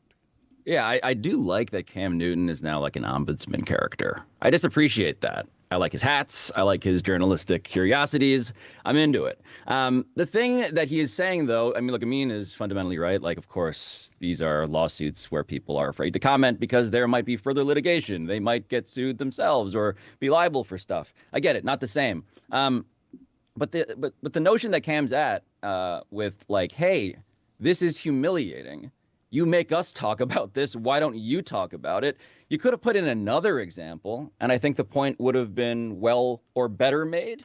There is a bit of a hypocrisy when it comes to media people not wanting to answer tough questions that we would expect out of the public interest, celebrities in general, to have to answer. And now, Dan, to your point, like the fact that everybody is a public figure, the fact that everybody is public enough and interest, the bar on that is so low because everybody is interested in something weird. Okay, well, maybe there's an audience member who wants to know the answer to this question. It's as messy as you're painting it. I think the distinction between you're famous, you get paid a lot of money, therefore we can hold you to account to tell us how it felt when you did something publicly that was embarrassing. It's just not about athletes. It's not about celebrities, actors, Hollywood people. Everybody now meets that qualification. And so, yeah, it's uncomfortable. Everybody in talking to microphones should be uncomfortable that someone like Cam Newton wearing that hat is going to be like, you should feel the way that I feel. Pablo, you said, the questions that media people don't want to answer. What's an example of that? I'd love to hear an example of someone in the media did something in the workplace, like so on camera, on mic, that was a failure or an embarrassment and then refused to answer questions about it. Well, I think one basic thing that an athlete, for instance, could be frustrated by, understandably, is that we know everything about how much money they're making. Yeah, that's true. We know all of the details. And in fact, we know them to the point where we argue about it and how they don't deserve it. And in reality, right, like, again, and the excuse had been, I mean, you know this, again, having explored such cap sheets, the example was justified because they got paid so much. Mm-hmm. And I just think that the thing we're trying to bridge all of the time is, when do you have so much economic, cultural, celebrity privilege that you get a higher degree of scrutiny? And I think there are just a lot of people around who actually don't want that and shouldn't want that. And if they knew that this was maybe going to come for them, wouldn't want the athletes to if it meant protecting themselves. And I happen to be one of them.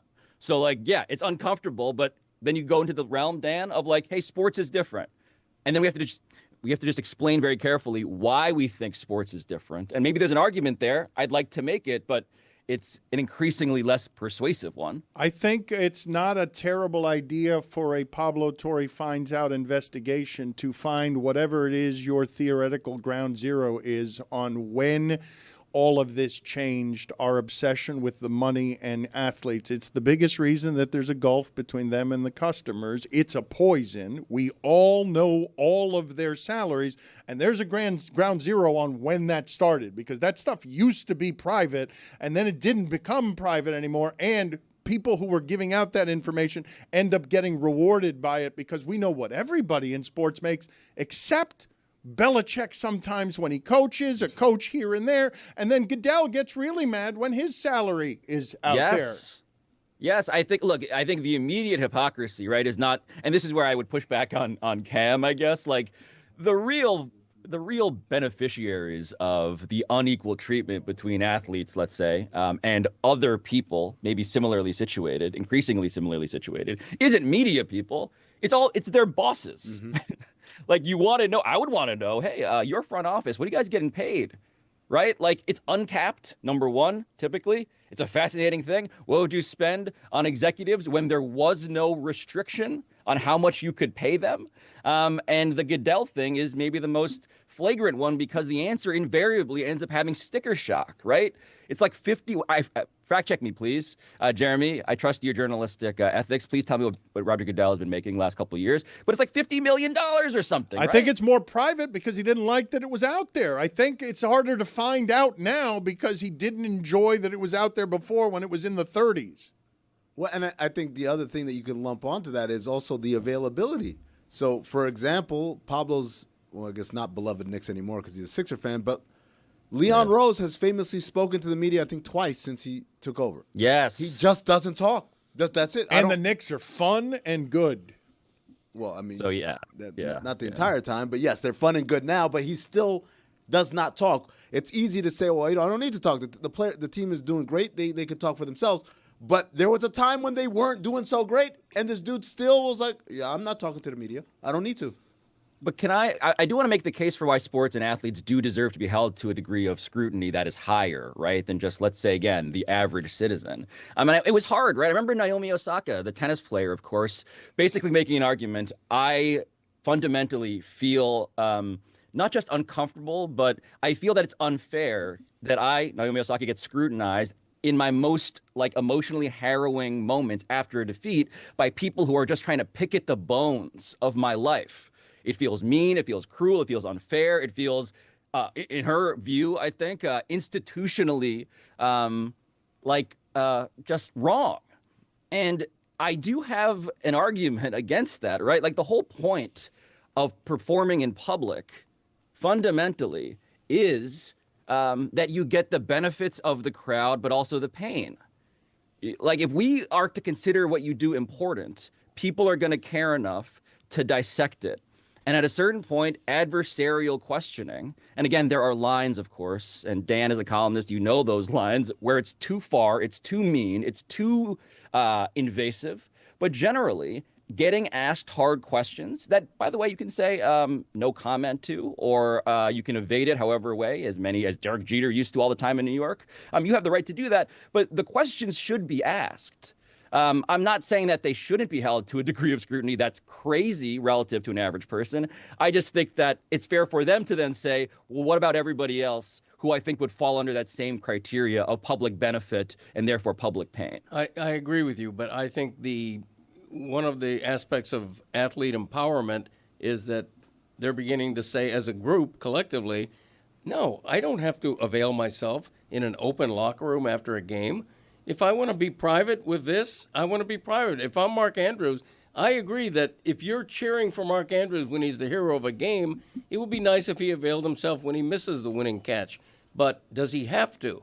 And I think more and more we're going to see less and less media access for athletes who now can break their own news on their Instagram page.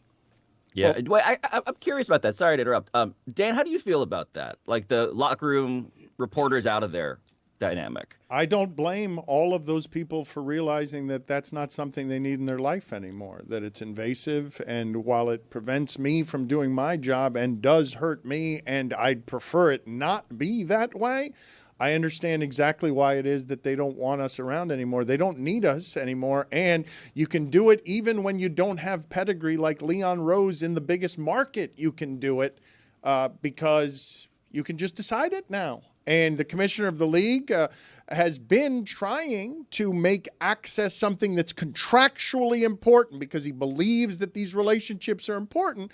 And his employees keep telling him, we don't want to do that. And then you hear him publicly say, yeah, I'm not going to be able to keep doing this forever because you can't help but notice that all of those seats on the sidelines that used to go to the media have now gone to people who are paying much more for those seats. Like, that's happened in the last 15 years. One of the funniest things is when I went to cover some Final Fours. I was in Houston covering the Final Four for Sports Illustrated a zillion years ago now.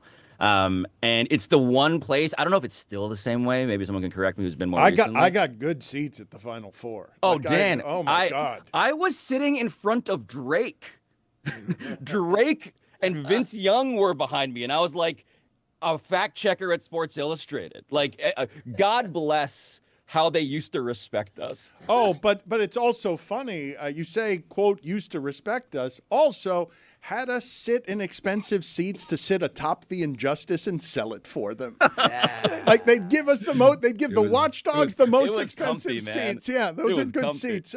Let's play a new round of our favorite new game, America's favorite new game, bigger as entertainment than the show Matlock with Kathy Bates on CBS. It is Will You Attend Their Funeral? We're going to play with Pablo Torre right now. Oh, God. And the first nominee is Woody Page.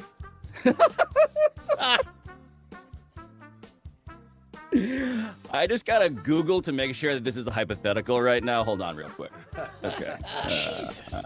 What are you doing? No, I'm just making sure that this is not a trap inside of a trap. What are you texting?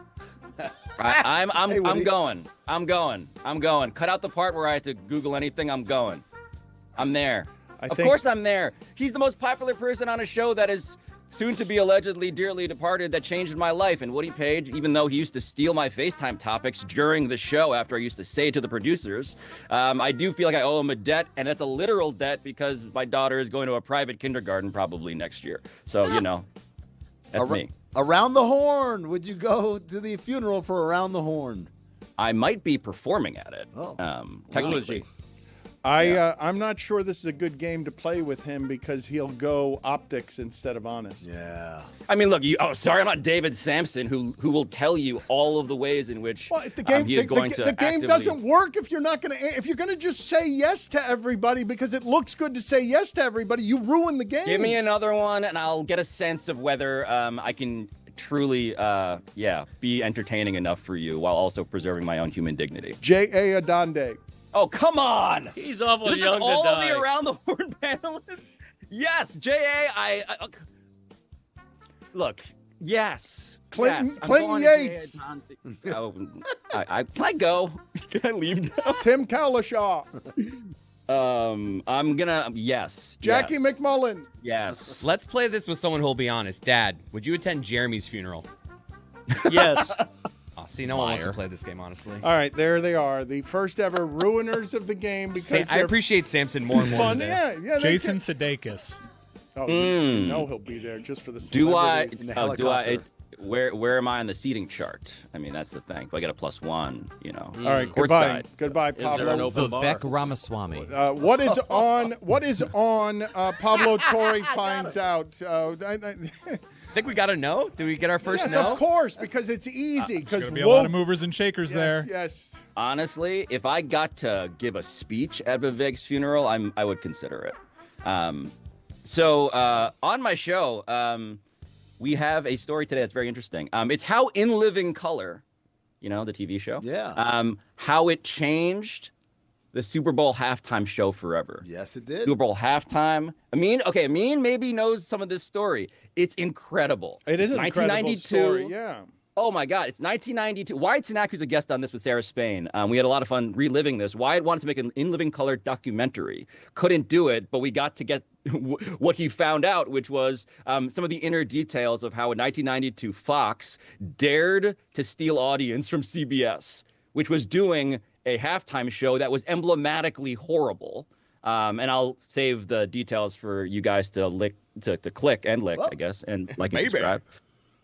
But it's remarkable how we owe a debt to the Wayanses and David Alan Grier and Jim Carrey for birthing like the biggest piece of cultural real estate in America. Do we know what plays opposite the Super Bowl halftime show now on other networks? Great because question. In Living Color put on something that actually stole audience from the Super Bowl, and that's where the Super Bowl realized that it needed to go entertainment with his halftime show and was aggressive and strategic about making sure they didn't lose the audience. And also the part of this, and I'm sure you cover it, is also the standing of Fox at the time as a network. It was an upstart network. It's not serious. It's where all the kind of Married with Misfits, Children, The yeah. Simpsons. Yeah, Yes. all the misfit programming went there, and so this was a direct blow to the establishment. Just know that the following year, the NFL was so threatened that A, we have no idea who even bothers to compete anymore because they followed that horrible halftime show, which you should watch. It's in the episode, with literally Michael Jackson. Like, they were like, we got to bring out the nuclear weapons. We will never be embarrassed by sketch comedy again. Jeremy, can you give me some Roger Goodell contract facts, please? He, as of 2020-2021, was making $63.9 million per year. He recently signed a 3-year extension, but those numbers are not known. I pledge to try and find out.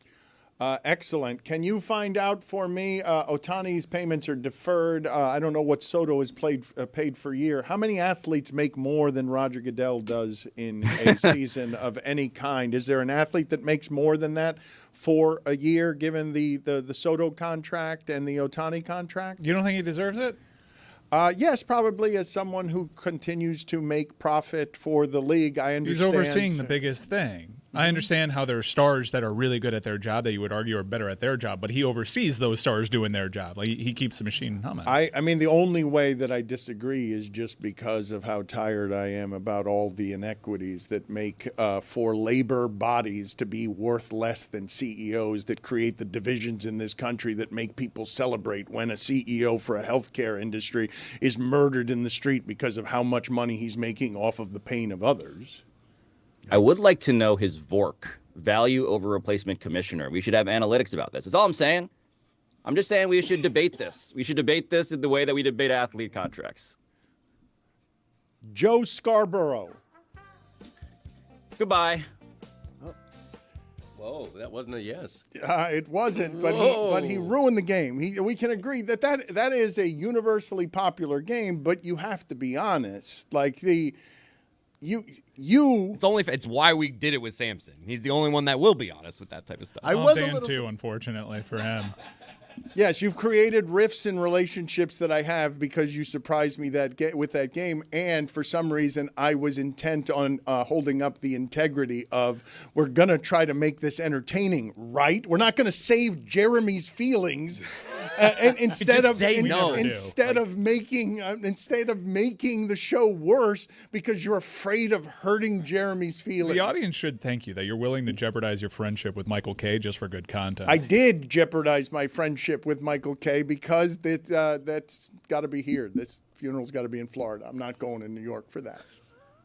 And Cody's not going to Jeremy's funeral if it's not super convenient, and everyone else is going, and he's complaining the whole way. No, Chris is driving him, and he's complaining the whole way. Okay, first of all, is there an open bar at this funeral? Okay, that factors in. Yep. Do funerals have open bars? No, never. No. Well, no. Hold on. No, it's you know. Do we know this? Well, I actually, it's funny that you say that because I recently put that in my will as part of estate planning. Yeah. Didn't. Yeah. Yeah. Thanks, Dan. Yes. Well, I'll be there. I'll be there. I have Adam Schefter set to mobile alerts, and he just tweeted at Stugotz. Stugotz is Alex Smith take because everyone's doing the flashback Thursday of, several years ago the Chiefs traded Alex Smith to the Washington franchise. So a lot of people are being introduced to Stugotz's Alex Smith take. So it's going to be a big day for Stu. Yes. Mike, I will tell you that one of my favorite things over the last couple of years of floating adrift at sea is when Stugotz makes it to the shores of a new fan base, like the 49ers or the Chiefs, with no understanding of what the character is and getting truly enraged by the character. And that take on Alex Smith, I don't know. I understand that this is a shameless human being, but I really don't know how it is that you are so immune to wrong that you feel comfortable still giving Kansas City Chiefs takes when you have been spectacularly wrong the last few years in a way that's like historically wrong. That Adam Schefter is now tweeting out to America, look how wrong this is because no one dared to say something this dumb about the previous incarnation of Andy Reid and the previous incarnation of Patrick Mahomes. It is crazy. This sound, Hall of Fame-worthy sound. I don't know. I'd like at some point before the end of our 20th anniversary for us to have a ranking that indeed selects some favorite show moments, some historic show moments. I would put this sound up against any ever said on our show for being most wrong. Tough to be better than 27-9 over your last 2 seasons and change. Like, go ahead, Andy Reid. I dare you to go 14-2 and allow Alex Smith to leave Arrowhead Stadium to leave Kansas City. Go ahead, I dare you. Because of Patrick Mahomes. Because you think you could turn Patrick Mahomes into something that Alex Smith is not. Alex Smith is a very good quarterback. Okay? No, he's a very good quarterback, Dan. You talked yourself in from average. You just went from I said average. Slightly above average is a fair Now place he's for very you to good. put him, but I've always said that Alex Smith is a very good quarterback. I am rooting for Alex Smith to finally get it done this year because I've always said that Alex Smith is a good quarterback. And Andy Reid, the audacity, first off, to do this to Alex Smith, who's been very good and loyal to Andy Reid and won him a lot of football games, to dangle Patrick Mahomes out there because Andy Reid thinks he's some sort of quarterback whisperer, which he is not, by the way. He is not, because if he was, Alex Smith would be better than he's been the last few years. So I dare. That's a record for contradiction. It's on Andy Reid. The only reason Alex Smith is not better is Andy Reid. That sets a world record for Stugotz not paying attention to any of the things he said the sentence before. They've made 7 straight AFC championship games since then. Dan, I never realized that early on in that sound. We always get caught up in the which he is not part. But I've never realized early in the sound he says he's a very good quarterback. And you said he was above average. I said, no, I'm saying that's okay for you to say. He took his take, he threw it on you, brought it back to him saying he's very good, and then end up contradicting himself again by saying if he was so good, Andy Reid. That's not nice of Schefter. Well, Stugotz tweeted at him, so. Yes, perfect. Which he is not, by the way. I love that slur there. You don't even. Which he is not, by the way. Which he is. Wait, say it again. Which he is not, by the way. He does. Yeah. One more time. Which he is not, by the way. Is multiple syllables there for some reason. He is not. Pronouns. Which he is not, by the way. My pronouns are he, his. So wait. Which he is not, by the way. So Schefter has tweeted that out to his how many followers to bring attention to Stugotz being this kind of wrong. 11.4 million. Now, that is going to end up feeling more historically wrong than me saying that the Lions of Roy Williams and John Kitna were going to make some noise in the playoffs, and then they went 0-16. Yeah. John Kitna. God, that's brutal. What were you Well, he got thinking? hurt. If Kitna had gotten, if he had stayed healthy, they wouldn't have been. That's when Orlovsky's running through the back of the end zone and stuff. Like, I'm watching that season. They were so good in the preseason. Roy Williams. And that's how Orlovsky realized he can't criticize quarterbacks. Well, let's see if we have the Lion sound. Is it just as bad? Lions are going to be very good this year. The Detroit Lions are going to be very good this year. I own that comment. Cheers. Calvin Johnson is going to be really good this year. You know what you've seen so far from Ted Ginn? You've seen all of a sudden, you're seeing Ted Ginn's second year. You're like, oh, well, look at that. Look, he's figured some things out. He looks a lot better than he looked last year. Calvin Johnson is a lot better than Ted Ginn. Sure is. He's a lot better than Ted Ginn, and he's a lot better this year, and he was a lot better last year, and he will be a lot better every year that they're healthy in the league at the same time. Could be the best. And I like Ted Ginn. Could be the best tandem in the league, Dan. Sir, if Johnson's going Roy to be Williams that good, is amazing. he's a freak. Roy Williams is amazing. Yeah, he's really and I good. just think the Lions are going to be really good this year. What a teammate Stugotz is. A good take sandwiched in a bad take. I mean, it was an obvious take, sandwich in a bad take. It became an. Calvin Johnson's really good, man. Look how good Ted Ginn is in year 2. Oh my God! Yeah, how about that? What a great pick. Again, it became the 0-16 Detroit Lions. I believe no team had gone winless before that. Do I have it right? Was that the first winless team in the history of the sport? I think with a season that long. Yeah, Tampa Bay had gone 0-14 in like 76 or something like that. By the way, you sounded youthful. How old were you then? Oh, he sounded so young. Yeah, Didn't it he? sounded like you were like 19. Not yet. Destroyed by the weight of society. Or alcohol. It was just Stugotz. It wasn't any of the other things. And it is. I will say this vulnerably to the American public in a way that leaves me a bit crestfallen. It is a bit crushing to hear that sound, and not only sound younger, but clearly sound thinner. for sure. I think that's what we all. I think that's what we meant. 100%. Jerks. You can hear it. I don't believe that that's something I could have heard before now when I can't unhear it. Before now, I don't think that you could have told me, could you hear someone getting fat in their speech? Can you hear someone getting old in their speech? I don't think, unless you play old sound for me, that I could have gone to the grave without ever having that as a realization. Instead, now everyone has it. So thank you for pointing that out. You are correct. I do sound more exuberant. Those Lions were the first non-expansion team since World War II to go winless. Do you guys not think that is a good idea for our show, that at some point at the end of our 20th anniversary to have like a suey of all sueys where we just where we just announce, here are the single best moments, sad moments, cringe moments, whatever it is those moments are, and what would qualify for most wrong you've been? Like, among you guys making public predictions, what would you guys put up against Stugotz's you can't bench Alex Smith for Patrick Mahomes, and me suggesting that the Lions, who were 0-16, were going to be very good? What would you put up? Your most famous embarrassment is that you traded Dan Marino in a column. Yes, I did. He was right, though. He was not right. Yes, I was. He was not right. He wanted to replace Dan Marino with Scott Mitchell. Yeah. It's a terrible take. It's an enduring take. I've said before that he did an interview in front of the Miami Herald building, and his face was pixelated, and they distorted his voice because it was such a blasphemous thing to say at the time. Sure. Chris Cody, do you have an eternal echoing embarrassment? Surely you do. I mean, you got caught looking at porn during the finals. That's not. No, that forgot about that. Yeah, I mean, it's exactly what happened.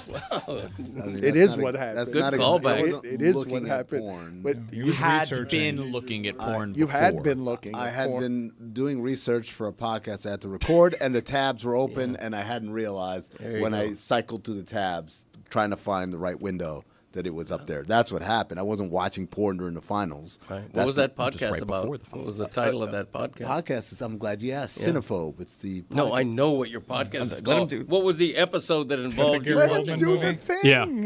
Let him do the thing. I honestly, this is Tiptoes? the LeBron James of broadcasting. I honestly thought he was teeing me up to do my spiel. I was like, oh, Graham, thanks. He was not doing that. He was so over your spiel. He was like, no, don't do we it. know the thing that you do. Tiptoes was the movie. The idea of my dad getting mad at someone else for wanting to plug their podcast. Like, we got you, I mean, if anybody should plug their podcast on this show, it's me. That's what I was. Le Batard never brings it up despite contractual obligations. The Greg Cody Show featuring Greg Cody. With the YouTube channel is something I'm asking you to support because I'm telling you that the funniest thing comedy has going for it right now is when... Comedy is the word that I meant to say. When you said it like walking. He said it like in See No Evil, Hear No Evil. When Gene Wilder, because he's deaf, he has to read lips. The broadcaster asked him, "What do you think about that Khomeini?" And he's like, "Oh, well, one comedy is just as good as another." The YouTube channel I am asking you to support of Greg Cody has in it YouTube. Roku. Go on. You should watch. Maestro. Mealy. Cinephobe. No. The funniest thing going is Chris Cody being able to spot when his father's laughter has gotten to a point in the wheezing that it's going to become a cough. Here it comes. The here it comes. It's such a tight window, and I don't think you miss. Like I think that you might be betting 1,000 on knowing with perfect clarity when it is your father is about to cough. I'm trying very hard to always make him wrong, and it never works. And I can see it on you. Like I can see it on your face that you don't want him to be right, and then you start coughing, and then you get mad at yourself, and then you start coughing more. Yep, there it is. There it is.